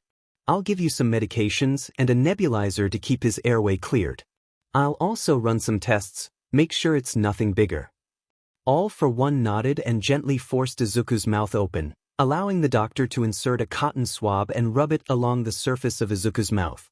The doctor slipped the sample in a test tube and handed All for One a list of medications, along with the nebulizer. "I'll let you know when I find something," he promised. "In the meantime, plenty of rest, fluids, make sure he has some food in his belly." All for One nodded, kissing the top of Izuku's sweaty curls. Once he knew for sure what Izuku had, he actually was looking forward to caring for his sickly little quirkless. It was always so cute to rain affection on him, and it would be a nice change of pace to have Izuku helpless to stop him. He brought the boy back to the vault, now sterilized, thanks to Kurogiri's cleaning, and made quick work of washing the boy off and changing him into some clean clothes. The entire time, Izuku drifted in and out of a half-asleep state. He never struggled, cursed, or protested, but he did cry a lot. "Mom!" he sobbed as All for One picked him up after changing him into an elephant onesie. "Mommy, I want to go home. I want to go home. Mom." "Hush, ducky, it's all right," All for One promised as he swaddled Izuku in blanket after blanket. "I'll take care of you now. Just relax." But the boy didn't stop crying. Instead, he clung to the villain, desperately seeking comfort as he begged for his mother to come, his cries only becoming more and more hysterical as he realized she wasn't there to help him. All for One was patient, mainly because it felt nice to have the boy cling to him and beg for help instead of grumpily fighting everything he said and did. He coaxed the boy into drinking juice mixed with medications for his fever and cough, gently held up tissues for Izuku to blow his nose, wiped his face with a steam towel whenever it was caked in snot and tears, held the nebulizer mask over Izuku's face even as he frowned and tried to shake free of it. "Just breathe, ducky," he encouraged as he used one arm to pin Izuku in place on his lap, the other securing the mask to Izuku. "Or I guess I should call you a little dragon with this? It almost looks like you're breathing fire." He chuckled, but Izuku only sobbed, bending as far as he could in his bundle of blankets, tears spilling free again. "Mommy," he whimpered. "I want mommy." It's okay, Izuku. I'm here. Let it all out. I'm right here." As if given permission, the floodgates opened and Izuku burst into hysterical wails. Isashi patiently held him, comforted him, kissed him, and rocked him. Treated him like the precious little baby that Hisashi protected from the world. He had purchased this boy on a whim. And yet now he was so fond of him, he could not imagine his life without this sweet little quirkless to dote on. After a couple of hours, Izuku drifted off, quietly snoring, his head nestled against All for One's shoulder while watching a movie. All for One was quite comfortable and almost tempted to keep him there, but decided instead to tuck the boy in bed. The quirkless was so different asleep. So peaceful. So serene. So very much like Yoi. All for One started when his phone vibrated, startling him out of his spell. He answered when he saw Dr. Tsubasa was calling him. "Doctor, what have you found?" he asked quietly, fingers carting through Izuku's hair. The boy is fine, Dr. Tsubasa answered slowly. Just a common cold, no further complications. But there's more, All for One stated, already hearing it in the doctor's tone. My old friend, I ran further tests on the sample, just to be sure, the doctor explained. And I found an anomaly. The boy's DNA, it is a 50% match to yours. All for One froze, his hands still in Izuku's curls as the meaning sank in. Are you certain? He whispered. I ran the tests again and again, just to confirm, Dr. Tsubasa explained grimly. I'm certain. Your little quirkless is also your son. All for One reeled, not even realizing the phone had dropped from his grasp. Could it be true? The child was his? Questions and emotions raged within the villain, and yet he could only stare frozen at the child in bed before him. This boy, this beautiful, blessed treasure was his son. His son. And through some miracle, All for One found him, before even realizing who he was. All for One stared, his world turned on its head as he looked at Izuku with new eyes. Everything about him was no longer just adorable, it was perfect. He was beautiful, wonderful. Even his defiant attitude and little scowl seemed to be perfect. His son. This was his son. All for One immediately reached into the bed and pulled the boy back up, cradling him like an infant, his son, his baby boy. For the first time since Yoichi's birth, All for One wept tears of joy. Despite All for One's constant nagging, Izuku's fever was not much more than that. He had been more sick in the past, and yet despite Izuku constantly reminding All for One of this, the villain had somehow gotten even clingier. When Izuku awoke in the morning, All for One was there, and every night, the villain tucked Izuku into bed. The Effendilian snuggling had gotten unbearable. Every couple of seconds Izuku was swatting All for One away like he was a bothersome fly. No amount of yelling, glaring, biting, or hitting dissuaded the villain's affections. If anything, they exacerbated the problem, with All for One squeezing Izuku even closer. Late one night, after an exhausting day of constant attention, Izuku lay tucked into bed under a mountain of sheets. His eyes gazed blankly into the darkness, searching for an answer. Izuku wanted All for One to get bored or irritated enough that he would let Izuku go. But now, any resistance was met with a shiny, greedy eye. Izuku bit his lip. Was he going about this wrong? Was it his resistance that was the problem? He had been stuck with All for One for almost a year and a half, and his 9th birthday was steadily drawing nearer. By the way things were going, Izuku would die in this stupid room. Mom taught Izuku to fight back against people who tried to tell him he was worthless and weak, but did fighting back look different to All for One? Did Izuku need another technique? Izuku's teeth pierced skin and he tasted blood. What if Izuku stopped resisting? Would All for One grow bored of Izuku if he allowed the villain to do as he wished? It meant that Izuku would have to behave and allow any touch or snuggles no matter how grating. But if it worked, Izuku could get out. He could find his mom. His stomach rolled with anxiety, but Izuku steadied his will. He would do it. However, 3 weeks into Izuku's new plan and he was almost ready to rip his hair out with frustration. Instead of getting bored with Izuku, All for One had gotten even clingier. The villain was over the moon with Izuku's new behavior. He'd cuddle Izuku closer, stroking his cheek and whispering in Izuku's ear that, "Izuku is such a good ducky." Izuku would grit his teeth and clench his fists, allowing the contact and the words, but his patience was quickly running out. It wasn't even that All for One was mean. But his sickening sweetness and words dripping in pity left Izuku feeling small and powerless. More than anything, that's what Izuku hated. He didn't want to be quirkless and have all the characteristics carried with it. And he could feel their words of weak, pathetic, adorable, helpless seeping into his head and playing on repeat in quiet moments. Today, Izuku couldn't take it, and despite All for One's sighs and questions of, "Where did my good little ducky go?" Izuku bit and scratched when All for One carried him into the bathroom for a manicure. Izuku hated manicures. All for One claimed that Izuku needed to keep his appearance neat and clean as the quirkless should, but Izuku could guess the real reason. It was a lot harder to scratch or pick off a collar with short, stubby nails. It was like All for One was trying to systematically destroy all of Izuku's defenses or offensive abilities. Nails weren't much, but they were something. The only upside to shorter nails was that Izuku didn't have to wear the strapped-on mittens as often. But it was more the process that bothered Izuku.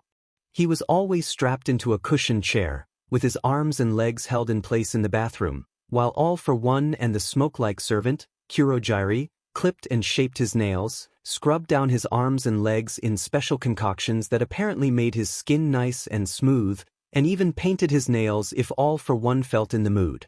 Around Christmas time, Izuku's nails had been painted red and green. He picked off the polish as quickly as he could after that. For all of his troubles, he wound up back in this chair, with a new coat of polish applied, and the mittens back in place once the nail polish had dried. He vaguely remembered Mom getting manicures and pedicures when she had a little extra money and time. She worked so hard and often tried to give something for Izuku before she did something for herself, so those times were rare. But Izuku did remember her nails looking so pretty afterward. But this didn't feel like something fun. It felt like it was another way All for One to tear him down, disguised as spoiling him. Hate this. Izuku growled as his nails were shaped and filed by Kurogiri. The Misty Man had always been polite and not nearly as clingy as Tamura or All for One. But he still treated Izuku as if he were made out of fine china. It just reminded Izuku that he was supposedly weak and helpless and that everyone agreed it was better Izuku remained trapped here instead of living his life free. "Young Master Izuku, please desist," the servant asked firmly. "You will make your nails too short if you keep squirming." Izuku huffed but did his best to stay still, even if his body was itching to struggle, curse, and scream. He had been playing the role of a good little pet for too long. He wanted out. He wanted to go outside the vault, he wanted to be able to scratch himself and pull off his collar. He wanted to see his mother. He hated this vault, he hated his collar, he hated the mittens, he hated Tamura, and he hated All for One. "What is it, Ducky?" All for One asked, fingers combing his freshly trimmed hair. "Why are you so upset today? Have I not been spending enough time with you?" "I'm sorry, Izuku. That's not it at all." Izuku yelled, even though he knew the villain wouldn't listen. Nobody ever listened to him anymore. He was just a weak quirkless, he didn't get the right to be heard. Pampered, spoiled, locked up? Sure, not a chance. The villain sighed as Kurogiri finished the manicure. Izuku's body tensed as he waited for Kurogiri to release him. As soon as he was free, he would run and would finally use all his pent-up energy to stay away from All for One. He would bite and claw, even if the villain tried to cuddle him again. He would show that he wasn't a good little ducky. He would prove that he was still strong, that it was just an act. But Kurogiri wasn't loosening the straps. Izuku looked in confusion as Misty Hands handed All for One a packaged box. The villain was grinning, looking all too pleased with himself as he reached his hands around Izuku's neck. "What are you doing?" Izuku shouted. Izuku gasped as the collar that had stayed on his neck since the auction was suddenly snapped off. He looked down in surprise, relishing the feeling of cool air around his neck. His hands tried to reach up to rub the area, only to be stopped by the restraints. "Ah, does that feel good, little ducky?" All for One cooed as he gently scrubbed Izuku's neck with a wet washcloth. Izuku nodded without thinking, unable to tear his eyes away from the sight of his collarless neck in the mirror. Had it worked? Had pretending to cooperate and surrender made the villain bored? "You'll like this, Izuku," All for One promised, setting down the cloth and reaching into the box. "I had it made just for you." Izuku could barely hear him, he was too surprised by the sudden freedom from his collar. He should have known it was all for nothing when the villain clasped a pure gold collar around his throat. Izuku immediately tried to wrench away, but All for One held him still with one hand as he secured the collar, and gasped as he took a step back and admired the result. "It's perfect." The collar was designed to fit Izuku perfectly, at just the right weight that he would never realize it was there, cushioned for maximum comfort. Izuku warily looked at the side, where his name and information were now engraved in the metal. And his heart stopped beating. "That's not my name," he said as he looked back at the villain. "That's not my name." "Of course it is," All for One assured him. Izuku Shigaraki. The true name you never had. My name is Midoriya. Izuku shouted, straining against his bonds. Izuku Midoriya. You can't just try to take my mom's name away from me. He never thought it could get worse. He knew that the villain was a sick, twisted psychopath who enjoyed making Izuku suffer. But he never thought he would go so low as to try and take his mom's name from him. All for One frowned at the mention of Inko and drummed his fingers in Izuku's hair thoughtfully. That woman is no longer part of your life, Ducky, All for One declared. She no longer matters. Yes, she does. Izuku insisted, struggling to get out of the chair. She's my mom. You can't just change my name and make me forget Dash. He was cut off when All for One grabbed him by the chin, squishing his cheeks together and turning him from side to side. He seemed to study Izuku with the same care that Izuku took when analyzing a quirk. All for One muttered, ignoring Izuku's muffled sound of protest. The freckles are too adorable to change. And the eyes are so much like Yoichi's, I can't bring myself to get rid of them. But the hair, yes, the hair will have to change. What? Hold still for a moment, Ducky. All for One lifted his free hand into Izuku's hair, and Izuku suddenly felt as if someone cracked a cold egg over his head. Something weird and chilly seemed to trickle over him, soak into his hair, and he could only shiver, unable to even wrench himself free of the villain's grasp. All for One's grin had too many teeth as he finally stepped back with a satisfied, yet almost loving look in his eyes. Perfect. You're absolutely perfect, Izuku. Izuku was almost scared to look in the mirror. But when he did, he saw his freshly trimmed curls had now been turned snow white. His mom's green hair was gone. Izuku screamed. What's the matter, Ducky? All for One asked with genuine concern, bending down so that he was eye level with Izuku. Don't you like it? Change it back. Izuku demanded. I don't like it. It's wrong. Change it back. But it's so cute this way, All for One protested as he gently ruffled Izuku's now white hair. You look just like me now. I don't want to look like you. Izuku howled. I hate you. I wished you'd never kidnap me and that I was back with my mom. You don't really care about me. I'm just some stupid pet to you. The villain's brow crinkled and his mouth turned down into a frown. He crouched down to Izuku's eye level, his massive form encompassing everything Izuku could see. Reaching forward, he grasped Izuku's jaw, forcing Izuku to look at him. Izuku flinched as the sharp, crimson gaze pinned him to the chair. It appears that I have been vague in my intentions, or at least you have misconstrued my feelings. It's true that in the beginning you were no more than a plaything, something to pamper and protect, but recently revealed information has changed things, Ducky. Izuku's mouth dried out. For once, All for One wasn't smiling condescendingly or speaking in that slow, amused voice. Instead, the words were calm and measured but carried a serious undertone. As if for once, the villain was peeling back the smiling, amused facade and revealing his true skin. Did you know what intrigued me first was your eyes? His index finger tapped Izuku's eyelid, forcing Izuku to blink. They're the exact shade of my long, since deceased younger brother. Your blind, ignorant hope in heroes and the illusion of society is the same as well. In retrospect, I should have realized it sooner. He allowed his words to linger, creating space with silence. Izuku couldn't move, his body thrumming with energy and tension, waiting for what was about to be said. All for One's eyes locked onto Izuku. Deep red seemed to bore through Izuku's defenses, peeling away every defense to reveal the fear. Precious Izuku, you are my son. Izuku always thought the worst news he would ever receive was learning that he was quirkless. But life was determined to prove him wrong. He saw All for One's mouth form the word, heard them when they smacked his ears, and yet, they couldn't be true. No. All for One raised an eyebrow. No. No. You're lying. I'm not your son. I don't have a dad. I've never had a dad or needed one. Mom has always been enough for me. You're lying to me. And what would I gain from lying to you about this? Izuku wrenched his wrists against the straps pinning him to the padded chair. You're lying. You're trying to mess with my head. You want me to give up. But I won't, I can't. I have to leave. I won't stay here forever. All for One's grip on Izuku's jaw tightened. Izuku Shigaraki. No.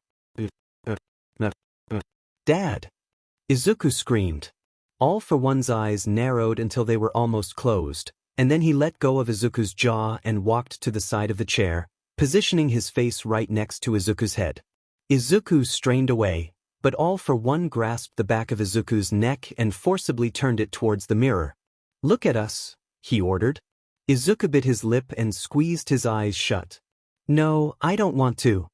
A dangerous pressure flared from All for One, an invisible hand gripping Izuku's lungs and heart. Now. There was no disobeying that voice. Izuku peeked his eyes open and stared into the bathroom mirror.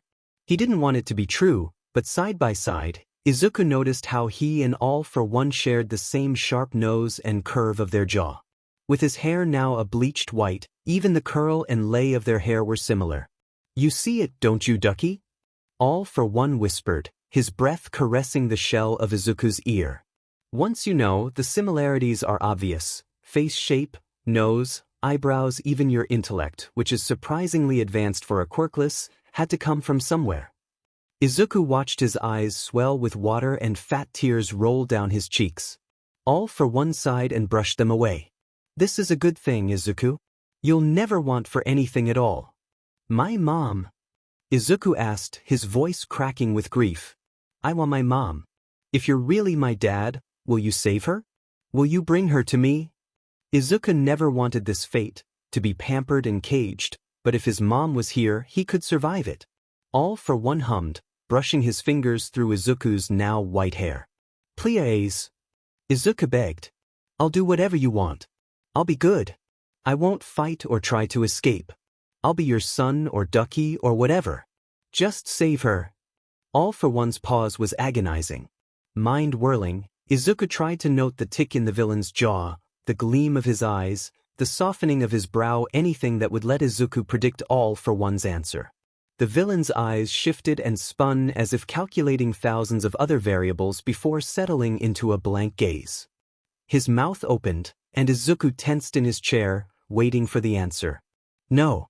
All for One's voice was final and decisive, the same tone he used on Izuku's first day in this nightmare when he declared Izuku would never be a hero or even leave. The frail sprout of hope lingering in Izuku's chest shriveled and died, infecting his heart with its bitter poison. You are mine, Izuku, and mine alone. I don't want to hear you mention that woman's name ever again, and if you do, I have guards and prisoners who are willing to do whatever I ask, and they will make your mother wish she was dead. Do I make myself clear? Izuku's sobs were the only answer he was capable of making. When All for One finally released Izuku from the chair, Izuku threw himself at the villain, biting, screaming, hitting, scratching, all while crying floods of tears. The villain didn't retaliate for once. He didn't bundle Izuku up in a blanket or hold him close, but he let Izuku release his anger on him. It doesn't matter, he told Izuku once he collapsed on the ground from exhaustion. Izuku's voice was hoarse, and he could hardly whimper as the villain tucked Izuku in his arms. It doesn't matter how much you fight or how angry you become. You are my foolish, precious little son, and no one else can have you. He brushed Izuku's white curls away from his eyes and rested his forehead against Izuku's forehead. You are mine, and mine alone. Izuku curled up in his bed, which felt more and more like a crib every day. Ever since All for One revealed who he was to Izuku, it had gotten even worse than before. Izuku was no longer allowed the textbooks he had begged for. All for One only allowed storybooks. And picture books. All for One would sit him on his lap and read to him as if Izuku were still a toddler. He was never allowed to move about the room when the villain was there. The villain would carry him everywhere, sometimes on his shoulders, sometimes in his arms. And no matter how many times Izuku tried to fight back, he was only scolded and cuddled. The quirk that changed his hair to white was only temporary, as he woke up one morning about a month later with his hair back to green. Izuku was so happy to have his normal green hair. He had fought as hard and as long as possible to keep All for One from changing it again. All in all, he was pretty proud of himself. He managed to stay out of the villain's reach for about an hour before he was caught, bundled up, and had his hair changed back to white. He screamed for hours at all for one afterward and annoyed the villain enough that he wasn't given dessert with dinner. It wasn't until afterward that Izuku realized how pathetic this was. He had fought for hours, defying the villain over having his hair color changed, and all he got for his trouble was that he was just denied dessert, like a fussy toddler. All for One claimed he was his son, but Izuku felt more like a pet. Izuku was a stupid, cute little pet who couldn't grow beyond 5 years old, even though he was almost 9. But none of that even rivaled what had happened today. Today, the villain came into the room with a huge smile and too many teeth and scooped Izuku into his arms like he usually did every morning. "I have a surprise for you, Ducky," he said excitedly. "I think you will like it." He put 2 fingers on Izuku's forehead and squeezed his eyes shut as if concentrating hard. Izuku felt something rush through him, like a small electric shock, and All for One opened his eyes, red orbs watching him carefully. "I think that did it," he muttered, even though Izuku had no idea what it was. "Now say my name, Izuku." Izuku glared at him and looked away. He wanted no part in whatever game All for One was playing. All for One chuckled at his grumpy baby and poked Izuku in the stomach. Izuku's eyes widened with alarm as All for One grinned, running his fingers along the sensitive area of Izuku's side. "Come on, little one, say it," he instructed as he tickled Izuku.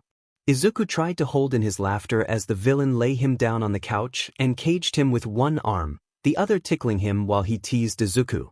But even as Izuku struggled to get free, he couldn't suppress his giggles, and he burst out laughing. "There's that smile I know and love," All for One cheered as he continued to poke Izuku's belly. "Shall I keep going, Ducky? Come on, just say it." Stop." Izuku wheezed, tears in his eyes. Please." "No, that's not it," the villain exclaimed. "Try again." Izuku squirmed to get free, but he couldn't breathe from his laughter. "Stop it, Dad." He gasped, hand flying to his mouth as soon as the word left his mouth. He hadn't meant to say it. That wasn't what he wanted to say at all. Why did he say that? All for One looked almost awed as he stopped and helped Izuku sit up. Izuku moved his hand from his mouth and tried again. "Dad." No, he wasn't trying to say that word. He was trying to say, "All for One." Why was the word coming out wrong? Why did it keep coming out like this? "Dad." "No, that's not Dad. What did you do to me?" "It's all right, Izuku, it's all right," All for One promised, scooping Izuku up into his arms. "Try calling me a villain. Go on." Izuku was scared of what would happen if he did, but he was also afraid of what the villain would do if he refused. "Daddy." No, why was he saying that? Why was that the word coming from his mouth? That wasn't his word, it wasn't what he meant to say. "Now tell me you hate me." Izuku shook his head, not wanting another word put in his mouth. "Say it, Ducky." Izuku whimpered, tears starting to pool in his eyes. "I love you." All for One laughed, scooped Izuku up in his arms, and spun him around the room. "That's good," he cheered. "That's so good, Ducky. I love you too." He kissed Izuku's forehead, and Izuku began thrashing and kicking. No, let me go. I love you. I love you so much." "Arg, no, that's not what I want to say." "No, why am I saying that? That's not, I can't. Let me go. Let me go, Dad." "Now, why would I let you go when you love me so much?" All for One teased as he and Izuku collapsed on the couch. "That's not what I want." Izuku cried, tears starting to leak free. "You used a quirk to put words in my mouth. To make me say what you want me to say. I love you. You are my father. You are my daddy. Stop it." He screamed, and the villain quickly cuddled him, holding him and promising everything would be just fine. "It's okay, Izuku, it's okay," he promised. "This is what you needed. A little something to help you learn a little faster. Something to help you see the truth. You are my son, Izuku, and now you will agree with me when I tell you." Izuku had screamed, cried, and yelled at the villain all day, only to break down when what he shouted wasn't what he wanted to say. It was like someone had come in, changed his words, and forced him to say what they wanted him to say. It was scary and wrong, and he couldn't even feel like analyzing the quirk with how upset he felt. All for One had tried to console him, But nothing he said or did worked, and Izuku wound up going down for an early bedtime. The villain didn't leave him alone until he forced Izuku to say, "I love you," one last time. Now Izuku lay in his bed, covered in soft sheets, a gold collar around his throat with a name that wasn't his, and words that weren't his own. Izuku felt like All for One was stripping away every last defense Izuku had, until he was left completely helpless and dependent on him. How long before he used a different quirk to make Izuku hug him instead of scratching and kicking? How long until he made Izuku sick so he could dote on him more? How long before everything Izuku ate came out of a bottle? The villain was already treating him as a baby. Why not go all the way, right? He couldn't call out to his mom for help anymore. Not when All for One said he would hurt her if he talked about her. As much as he insisted his name was Izuku Midoriya, the name on the collar said otherwise. Every day, he looked in the mirror to a reminder that he was weak, helpless, and now claimed by a villain. And now his words were taken away, replaced with lies. Izuku wasn't sure how long he could keep fighting. It was exhausting to fight. Every day, he was laid down in this bed, tired and aching and feeling like he had gotten nowhere. Like everything he had done was futile and hadn't made a single difference. He was still cooed over, treated like a child, and pampered the following day. Cut off from the world, screaming to be free, and nobody would listen to him. Nobody wanted to hear him. Nobody wanted to hear what one little quirkless had to say. And absolutely no one would care for what the son of a villain had to say. All for One was right. Izuku couldn't even stand up to one villain. He was weak, helpless, pathetic. It would be much easier to accept that this was his life now and surrender. But then, what? What then? Was his life supposed to be this now? Trapped forever in this cage, spoiled rotten, and kept safe by a villain. How many others? How many other people were like him now? Ripped away from their families, their parents arrested for wanting to be with their children. Protected and pampered, a sweet disguise for being locked away and degraded. How many other people had been at the auction, sent off to live with a complete stranger, instead of getting to see their friends and family again? Absolutely no one was going to help them. They all believed they were helping them. They didn't see what they were doing to people like Izuku. Nobody would help, and nobody would listen. No matter what anyone says, "Izuku, you are strong, clever, and brave. Remember that, Izuku. Don't ever let anyone make you believe you are too weak to be free." Mom had told that to him, over and over again. And Izuku wasn't sure he believed her anymore. But he did believe he could be. If he got the chance, he could be everything his mother hoped for and more. He could be a hero, someone like All Might. He would not give in. Izuku wasn't broken yet. Even with everything All for One was doing, the fight hadn't died yet. Izuku would escape All for One, free the quirkless and prove they were strong. And someday, Izuku would save his mother like she tried to save him. Izuku Midoriya, in the dark, collared and alone but unbroken, made a solemn oath that night. "I'm going to get out of here. And I'm going to be a hero." Izuku paced back and forth in front of the room's door with its stupid plush surface and painted-on trees that made it blend in with the room and impossible to break out of.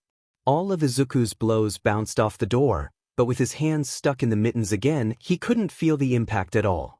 All for One had strapped the mittens back on after his last visit when Izuku refused to speak and instead tried to claw the villain's eyes out. Izuku scowled at the soft blue mittens with patterned ducks on them. All for One deserved having Izuku fight him. The stupid quirk that changed what Izuku said hadn't worn off, and Izuku was starting to think that it didn't have a time limit.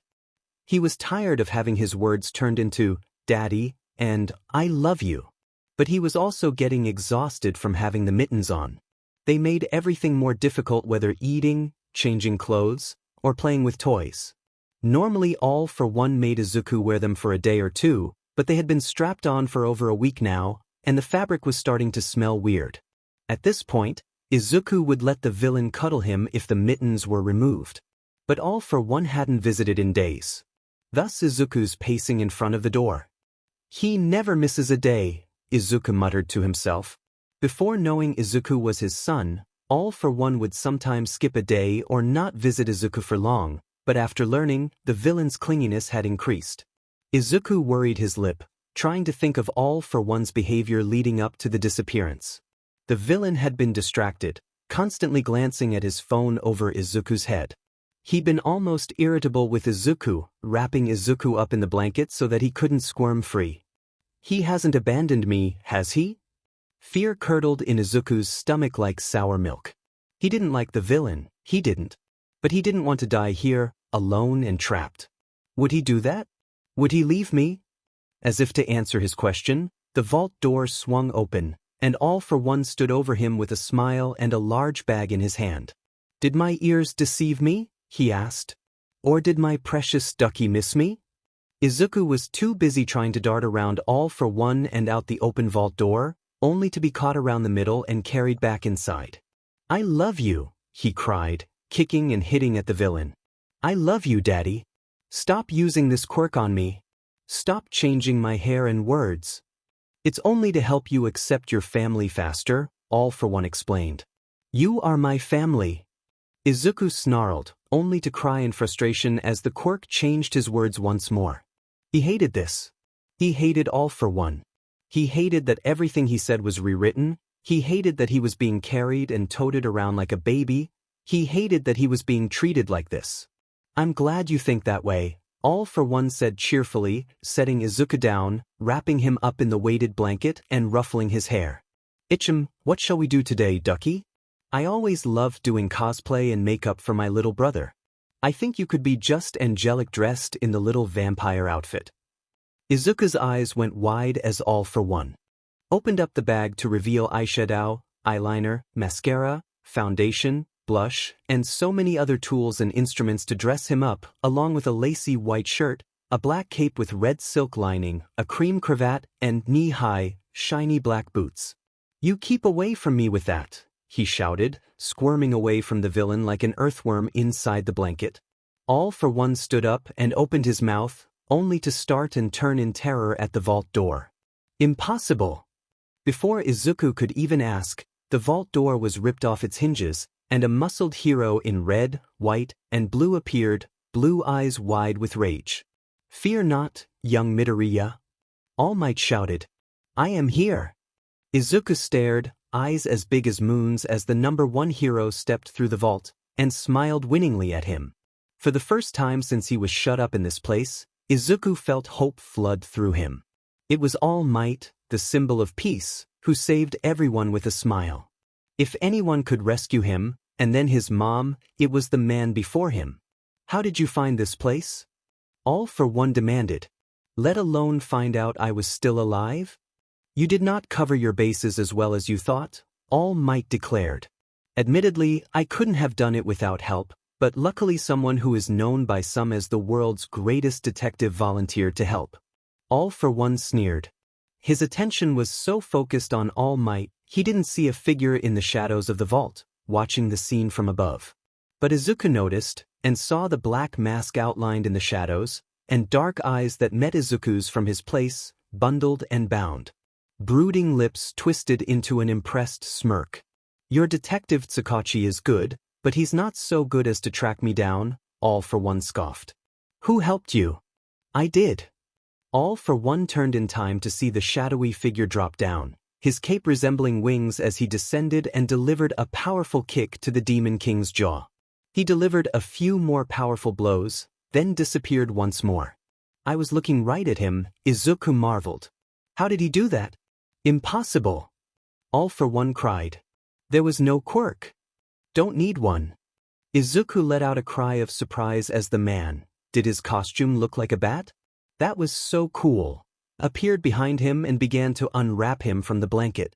You rely on quirks so much, you underestimate the power of a goal, determination, and the will to see it through, Batman criticized before he seemed to fade into the shadows once more.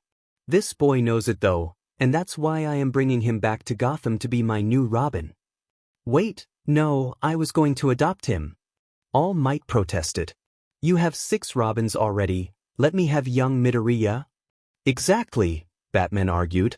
He'll have 6 awesome siblings to look up to, plus a butler grandfather figure as well. It's perfect. All for One's aura grew dangerous as he looked at the 2 arguing heroes. Nobody is taking my son from me. I will dash. Before he could finish, a red and white striped shield with a star in the center flew out like a frisbee and hit All for One across the temple. It bounced from his temple, to the wall, and back onto the arm of a man in blue, white, and red, surrounded by several colorful figures. You know, everyone here has daddy issues, the man in a red and yellow suit quipped, as his helmet went down. I'm pretty sure this kid takes the cake though. All for One looked torn between getting annoyed and fanboying. But you're the Avengers, he cried. I loved your comics. What are you doing in here? A couple of little birds told us you were hurting your son, Thor declared, lifting Mjolnir to the sky and somehow calling lightning from indoors. We cannot abide leaving a child in danger. Thor, no lightning inside a vault. But Widow of Black Dash. No, we don't want you frying our newest son figure to inevitably carry on our legacy. Hey, don't I get a say in this? Izuku asked, only to be distracted by Batman's tool belt. Oh, shiny. Enough. All for One roared. I am the Demon King, All for One. And if you think your crossover, fourth wall-breaking tricks are enough to defeat me, think Dash. He was cut off when a gigantic green man grabbed him by the ankle and smashed him into the floor and walls multiple times, before leaving him in a small crater in the floor of the vault. Puny villain, Hulk grunted. And then a blue phone box that read, Police, appeared out of nowhere. Yes, really. A tall man in a long brown coat and what looked like a silver device with a blue light, almost like a wand, poked his head out curiously. Ah, hello, he greeted cheerfully, stepping out and looking around. I was aiming for April 1st, 2022, but I guess I missed by a few hundred years. Sorry about that, it happens. Oh, is that all might? Don't tell me I landed in the Quirk eras. What a time. Superheroes, villains, new abilities being explored every day. His eyes fell on Izuku and he looked positively starstruck. And, he gasped, a wide grin on his face. Don't tell me that's a young Izuku Midoriya. I'm such a huge fan. I wanted to be you growing up. He shook Izuku's hand so hard Izuku thought it would fall off. I'm the Doctor, Time Lord, and Traveler of Time and Space, he introduced. May I have your autograph? Izuku looked around, completely lost. Some of these people looked like heroes, some of them were heroes like All Might, and then there was this. Was he dreaming? He was pretty sure the milk from yesterday tasted a little funny. A confusing mess, this is, a gravelly voice declared. Enjoyable fun it is. Everyone turned in time to see a squat green alien hobbling forward on a cane, looking around at everyone with a critical eye. No way, All Might gasped. It can't be, Batman murmured. Is that, Black Widow whispered. I think it is, said the Doctor.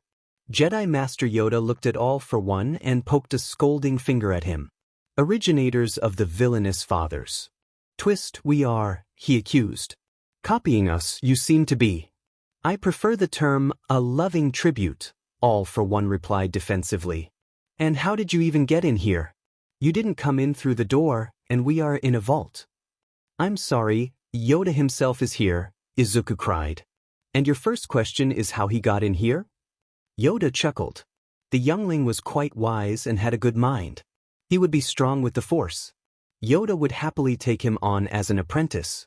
Obi-Wan was going around telling his apprentice was the chosen one, but Yoda couldn't wait until the Jedi Council got a look at the young green-haired boy. Nobody would care if young Skywalker was the chosen one if Yoda had young Midoriya as an apprentice. Tunneled in I did, he explained cheerfully. Help of a friend I had. All for One clenched his teeth. He currently had his arch-nemesis, the Dark Knight of Gotham, the Avengers, a Time Lord, and a Jedi Master coming in and apparently ready to fight him for his son. And apparently the Jedi Master tunneled in with someone through thick concrete walls. Who was this friend? He asked, almost regretting he asked. A gloved hand tugged at his sleeve. All for One looked down to see a gray and white rabbit standing on his hind legs, happily munching on a carrot. Pardon me, Doc, the rabbit said politely. But that would be me. You tunneled through concrete and steel to get in here? Heh, shrugged Bugs Bunny. I was promised carrots if I loaned my anvils. He's a cartoon. They regularly break all laws of reality and nature. Fight a cartoon character never, I say. All for One stared, jaw dropped at the display of characters. Then he rubbed his temples, suddenly wishing he had brought an aspirin. So let me get this straight, he muttered in exasperation. All Might, Batman, the Avengers, an alien who can travel through space and time, a Jedi Master, and a cartoon rabbit all came to my vault to break out my son. Is there anyone else who wants to get in on this rescue? Is it possible for there to be anybody else involved in this rescue mission? Clang. All for One groaned and collapsed, falling at the feet of the princess with several hundred feet of hair, holding a frying pan, a whole brigade of well-dressed princesses behind her. Hoo-hoo! I got him! Rapunzel cheered. Nice shot! Batman commented, looking impressed. About time someone did that, All Might agreed. When did you ladies decide to join us? Little Birdie told us, Snow White explained. Between his green hair, his hands that seemed to magically break, being drugged to fall asleep, having the curse of quirklessness, being kidnapped, and everyone thinking his problems were fixed when All Might showed up, we figured he's about as close to a Disney princess as they come. We decided he needed a rescue. Plus look. Sleeping Beauty piped up from the back. Our collars match. That isn't a good thing, Aurora, Belle groaned. Izuku gaped, tears in his eyes. So many people had come to rescue him. He was going to be free of the vault. He was going to be a hero. Thank you, he cried, tears dripping from his face. The crowd burst into noisy discussion, people crowding around Izuku, trying to catch his attention, compliment him, or convince Izuku to come back with them to their universe. However, the chatter was broken at the sound of an air horn from the hole where the vault door had once been. Two figures were standing there, one holding an air horn, and both wearing t-shirts that said, Author, in big bold letters. The one not holding the air horn glanced around the crowd, then groaned and pulled a bag of jelly beans out of her pocket and popped some into her mouth. However, as Izuku looked closer, the girl occasionally fluctuated, turning into a massive, smiling pink jelly bean. Let's do this fast, Huntress. I don't want to turn into an anthropomorphic personification of a jelly bean. Huntress nodded and blasted another ungodly sound from the air horn. Okay, break it up, break it up. Huntress called. Show's over, we have a story to complete. Groans and protests rang out from all around. But it was just getting good, the doctor protested. I know for a fact that you've got plenty of Daleks and missing planets to deal with, Doctor. As for the rest of you, you're breaking a very important rule. Zyla scolded. And what's that? Not to break our readers' disbelief. Not to mention the fourth wall, Huntress commented. Did you see the mess you lot left tearing that thing down? Who's going to clean up that mess? So off you go. Zyla shooed. The chapter is going to end soon. Our word count is getting longer than, like always, we planned on. Huntress clapped her hands, bringing everyone to attention.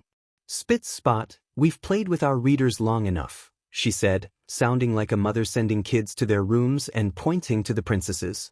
You go back to y'all's universe, you go back to your universe, you go back to your galaxy, you go back to Gotham, you go back to your cinematic universe. Come on. No, Bugs Bunny, you can't draw a mustache on All for One's face. As the characters began to shuffle off, Zyla gave All Might a stern look. You do, All Might? You can't be here right now. All Might wilted, his long bangs losing some of their height. But young Midoriya, I can't leave him here, all alone with his awful father. Zyla patted him on the arm. We know, All for One is the worst. But we're not ready for you yet. You're going to help a lot, Huntress agreed. But not right now. Trust us, we have a plan. Part 2 is going to have a ridiculous amount of dadmites since we both think you're one of the best father figures within My Hero Academia. Heish, Huntress whispered. We haven't told anyone about Part 2 yet. But she is right, All Might, you are one of the best father figures in canon. With a slump and glum nod, All Might wandered away, stopping only long enough to kick All for One. And give Izuku a goodbye wave. With the number one hero gone, Zyla relaxed with a sigh. Honestly, I didn't know if we would be able to get him to go. We had the power of Deus Ex Machina on our side, Huntress shrugged before smiling down at Izuku. Good to see you, kiddo. Wait. Izuku called, running after the two girls. You're just going to leave me here? In the vault? With him. The two girls stopped and shared a guilty look. They turned back and bent down so they were eye level with their protagonist. We're sorry, Huntress said sincerely. We know this hasn't been easy. We have given you a lot of hard stuff through this story. But you are one of our favorite characters. And don't worry, we've got the tags hurt, comfort, and angst with a happy ending. Besides, Zyla kneeled down and placed a hand on Izuku's shoulder. This is the story of how you became the world's greatest hero, the two writers said at the same time. Izuku paced back and forth in front of the room's door with its stupid plush surface and painted on trees that made it blend in with the room and impossible to break out of. All of Izuku's blows bounced off the door, but with his hands stuck in the mittens again, he couldn't feel the impact at all. All for One had strapped the mittens back on after his last visit when Izuku refused to speak and instead tried to claw the villain's eyes out. Izuku scowled at the soft blue mittens with patterned ducks on them. All for One deserved having Izuku fight him. The stupid quirk that changed what Izuku said hadn't worn off, and Izuku was starting to think that it didn't have a time limit. He was tired of having his words turned into, "Daddy," and "I love you." But he was also getting exhausted of having the mittens on. They made everything more difficult, whether eating, changing clothes, or playing with toys. Normally All for One made Izuku wear them for a day or two, but they had been strapped on for over a week now, and the fabric was starting to smell weird. At this point, Izuku would let the villain cuddle him if the mittens were removed. But All for One hadn't visited in days. Thus Izuku's pacing in front of the door. He never misses a day, Izuku muttered to himself. Before knowing Izuku was his son, All for One would sometimes skip a day or not visit Izuku for long, but after learning, the villain's clinginess had increased. Izuku worried his lip, trying to think of All for One's behavior leading up to the disappearance. The villain had been distracted, constantly glancing at his phone over Izuku's head. He'd been almost irritable with Izuku, wrapping Izuku up in the blanket so that he couldn't squirm free. He hasn't abandoned me, has he? Fear curdled in Izuku's stomach like sour milk. He didn't like the villain, he didn't. But he didn't want to die here, alone and trapped. Would he do that? Would he leave me? His eyes burned, and his lip wobbled. No, it's fine. I'm fine. Daddy won't abandon me, and if he has, it doesn't matter. I'll still escape and find Mom. Drawing his leg back, Izuku gave the door an angry kick, the force knocking him back onto the plush floor. Izuku shrieked in frustration and hit the floor, his mittened hand bouncing against it. Stupid door. Stupid room. I love you, Daddy. As if in reply, the door began to creak open, and Izuku backed up in surprise to see not the towering figure of All for One but Tamura. The older boy's neck looked even more irritated and scabbed than usual, and his eyes were swollen and tinged with red. Like he had been crying. Tamura? Are you okay? Did something happen? I'm fine, Tamura said, slamming the door behind him. I brought food, he said, holding up a flimsy plastic bag. You can eat soup, right? Izuku, who had been inching away, stopped. Is that outside food? The awe in his voice must have been apparent because Tamura's nose wrinkled. It's just from the Jasmine Dragon. Kurogyri picked up their miso soup. It's all right. It's for me, though? Who else would it be for? Tamura grumbled, walking past Izuku to the table Izuku ate at. He set the bag down on the table and pulled out a cardboard container, the plastic beaded with droplets of condensation. Izuku's mouth watered like a faucet as he watched Tamura, waiting for the teenager to snatch the food away. He never had outside food. All for One claimed it was too unhealthy and that Izuku needed soft, safe foods. To have something from outside the confines of the room and All for One's control was magical. Are you gonna eat or not? Do I have to feed you? Nope. Izuku squeaked and scrambled into the chair, ripping the container's lid off to get at the liquid treasure inside. Tofu bobbed in the golden liquid, and finely chopped leeks garnished the top. The smell wafted up to his nose, bringing back fond memories of sipping the soup with his mother in their homey apartment. Izuku didn't even mind having to use the soft plastic baby spoon that was provided, not when through the brief experience of eating he was transported back to happier times. Tamura was watching him eat, and while his eyes were still rimmed with red, he seemed to relax a little as Izuku made pleased little hums and noises of contentment. It was like watching Izuku was soothing to him. Izuku might have been bothered normally, but the soup was really, really good. You really like that, huh? Tamura asked as Izuku savored each and every spoonful. Izuku nodded. It reminds me of home, he admitted. I'll bring you more if you agree to stop acting like a brat and let me cuddle you without complaint, Tamura offered. Izuku didn't want to promise anything. On the one hand, having this soup was so wonderful. It was like a tiny piece of home that he had forgotten inside the vault was alive again. But on the other hand, even just agreeing to Tamura's cuddles felt like another form of surrender. All for One was far stronger than Yuku and took what he wanted without worry. But Tamura would try to make a deal with Izuku to get his cooperation, playing on his handheld game for a few minutes in exchange for a hug, staying up an extra hour if he let Tamura bathe and change him without struggle, playing a board game with Tamura if he let Tamura pet him and snuggle. And every time Izuku agreed, he felt more and more like he was surrendering to the teenager.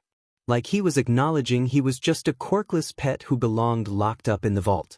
Was he willing to sacrifice even another form of resistance for soup? He gave a neutral shrug that promised nothing as he ate the last of the soup and stared at the styrofoam cup, wishing he had more. The soup warmed him to his toes and made him feel full, happy, and sleepy.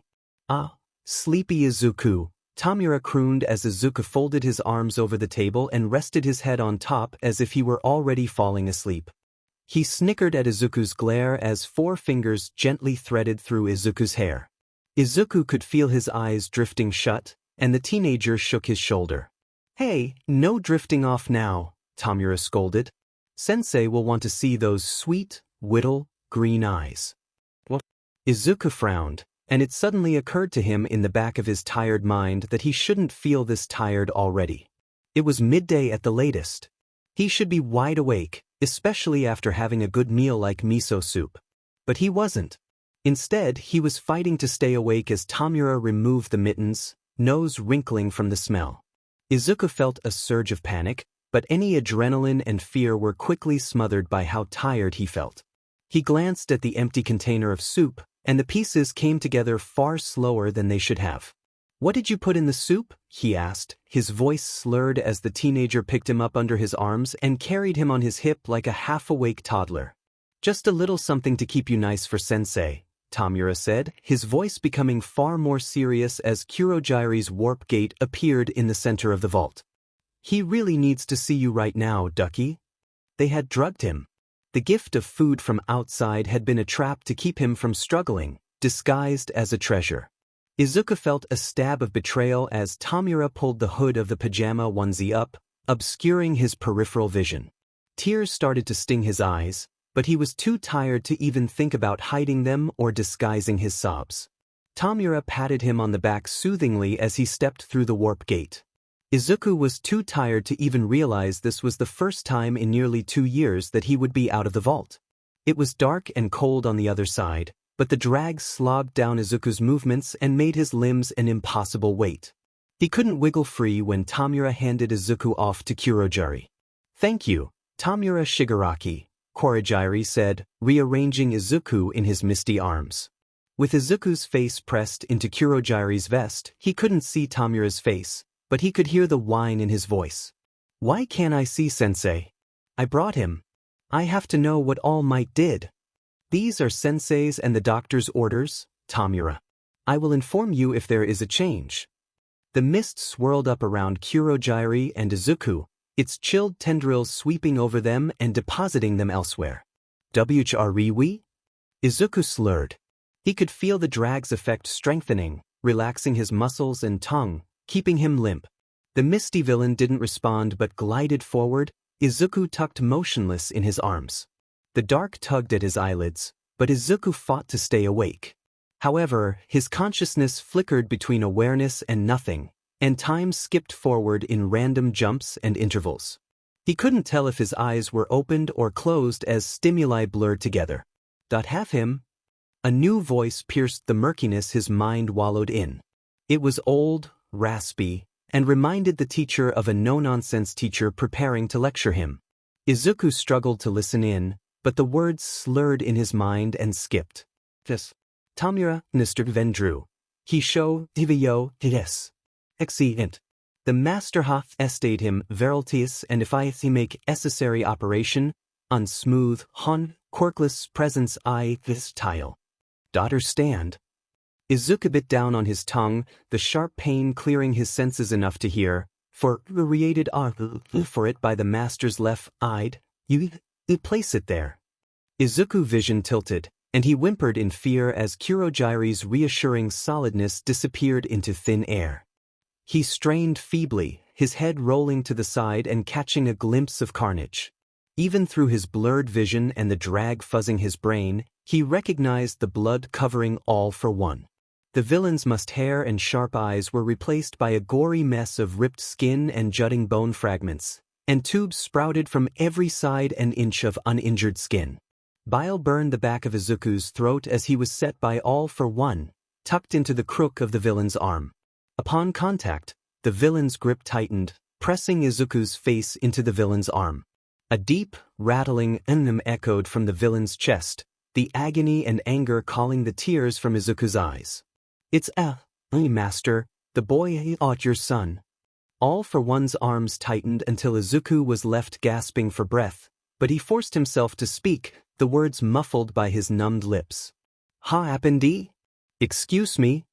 A face with large, circular, glassy eyes and a bushy mustache popped over Izuku. You show, bleed a spee, it the drag.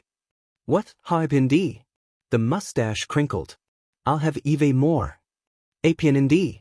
Izuku tried a third time, fighting to push the words out. He thought the face wouldn't answer him, but it crinkled in irritation. All might, it said. All might.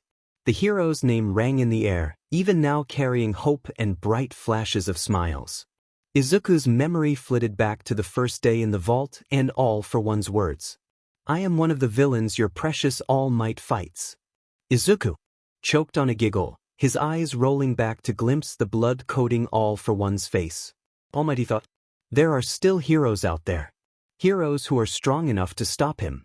The man approached again, his edges blurring under in shades of gray, but the needle in his hand was unmistakable. Izuku giggled even as the needle punctured his skin, forcing him into the darkness of sleep. Someone hurt him. He's not invincible. Over the next several days, Izuku planned and waited carefully. The first few days had been a drugged haze of memories. He refused to touch anything Tamura or Kurogiri brought him after the first time, so Kurogiri had begun to simply inject Izuku with sedatives before whisking him off to cuddle next to All for One. But after about 3 days, Tamura appeared with a meal, promising it wasn't drugged and that, sensei, felt well enough that he didn't need his quirkless to help him heal. Izuku ate the offered food, no longer miso soup, but the typically healthy, nutritious dishes his captors insisted on feeding him, ready to make himself sick at the first sign of drag-induced sleep. Luckily, nothing happened, and instead, Tamura insisted on dressing him himself, pushing him on the swing, cuddling with Izuku, feeding him lunch, and then laying him down for a nap.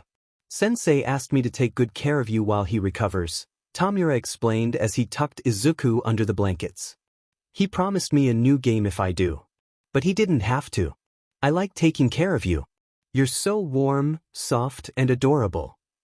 Izuku glared at the teenager, but he only chuckled and ruffled his hair. I'll be back later, Izu, he promised. Sleep tight. Don't let the bedbugs rip your face off. Izuku rolled his eyes and turned on his side, facing his mountain of stuffed animals and putting together a plan. All for One had been hurt. He wasn't invulnerable like he tried to pretend. And right now, he was weak and recovering and unable to take care of Izuku. If he was, he wouldn't let Tamura do it. He liked taking care of Izuku too much to let Tamura do the job. Which meant this was Izuku's one chance to escape, and that window would close as soon as All for One recovered. He didn't bother to nap, but changed into the least childlike clothes he had, then waited for Tamura to come and bring him dinner. He ate without complaint, allowing Tamura to pet his hair and coo over him, clearly trying to imitate All for One. He made his eyes as wide and pleading as possible as he begged Tamura for cuddles. The touch-starved teenager seemed over the moon that Izuku wanted to snuggle and didn't even bother to wrap Izuku up in a blanket as they cuddled together on the couch, watching some children's program on the television together. Izuku leaned against Tamura's shoulder and slowed his breathing to a soft, steady pace. It felt like forever, but eventually he noticed Tamura's eyes begin to droop and his head bobbed as he began to nod off. A few more minutes, and Tamura laid down on the couch, Izuku still wrapped up in his arms, softly snoring into Izuku's white hair. This was his chance. Slowly, carefully, he began to slide off of Tamura's lap and lifted one of his hands to the gold collar. 1 finger, 2, 3 on the collar, but not touching Izuku. Izuku gasped as the golden collar decayed into dust under Tamura's fingertips. As soon as it was weak enough, he threw Tamura's arm away before the teenager's quirk could hurt him and rolled out of his arm. Tamura jolted awake from the sudden movement and looked up groggily at Izuku. What Ash? His red eyes snapped open when he saw the dust under him and realized Izuku was standing over him without his collar. What are you doing? He demanded. What was it Kaken always yelled at people? Alright. Go to hell, you moron. Izuku shouted, raising the finger Kaken would give Izuku sometimes, right before Aunt Mitsuki threatened to tape his fingers together the next time she caught him doing it. Without pausing, he turned and sprinted for the door. Izuku! Get back here, brat! Tamura yelled, chasing after him. Izuku reached the door and didn't bother trying to pull at it. He knew it would be locked. Instead, he whirled around and planted his feet, old memories of his self-defense classes returning as Tamura charged him, hand outstretched. He didn't need Tamura to touch him, and it didn't matter that the teenager was bigger than him. He just needed him to get close enough for Izuku to sidestep, grab his arm, and redirect his momentum like his teacher had taught him years ago. With 2 simple movements, he forced Tamura to touch the door. Red eyes widened with terror as the metal door decayed under Tamura's fingertips, as the pieces finally clicked for the villain in training what Izuku was doing. Aizu, no, he shouted, trying to pull away. It's not safe for you out there. You'll die. Maybe he would. Maybe he wouldn't make it out there. But he'd rather take his chances out in the world rather than die alone inside here as a pampered, spoiled pet. He shoved Tamura away when the hole was just big enough for him and dove through to freedom. He hit the floor of a dimly lit hallway and took off running in a random direction. He could hear the door falling apart behind him as Tamura decayed his way out of the vault. Izuku saw a flight of stairs and rushed up, 3 at a time. Wait, the tracker. His hands went to the earring he had been forced to wear for so long, and he ripped it out and threw it behind him, not bothering to stop. Izuku! Get back here! He couldn't see Tamura, but it sounded like he was out of the vault. Izuku noticed a red fire alarm along the walls and pulled it without a second thought. Immediately, blaring sirens echoed off the cement hallway, and bright lights flared across the room. Let Tamura try to find him through that mess. He continued to run, searching for some sort of window or door before he finally found another flight of steps and a glowing red sign indicating an exit. Izuku didn't even bother to look behind as he followed the sign and slammed his body against what he hoped was the right door. He stumbled out, fresh air hitting him like a truck, into the brisk evening light of an urban area he didn't recognize. There were people around, and there seemed to be a lot of bars and cheap restaurants in the area. That worked. He picked a random street and continued to run, ducking around corners, sprinting through alleys, running through crowds, hoping that they would help conceal him from Kurogyari and Tamura. He wasn't sure how far or how long he had run before he finally stopped in an empty alleyway, hidden behind a dumpster. His feet hurt, he had no shoes, but that was okay. The pain was good. The stink of the dumpster was good. The slimy walls, the bright lights of the buildings around him, the shouts and sounds of horns, cars, and people, all of it was good. Izuku was out. He was free. He was never going back to All for One and Tamura. He was never going back to the vault. He would free his mother. He would make sure no other quirkless ended up the way he had. Izuku Midoriya would become a hero.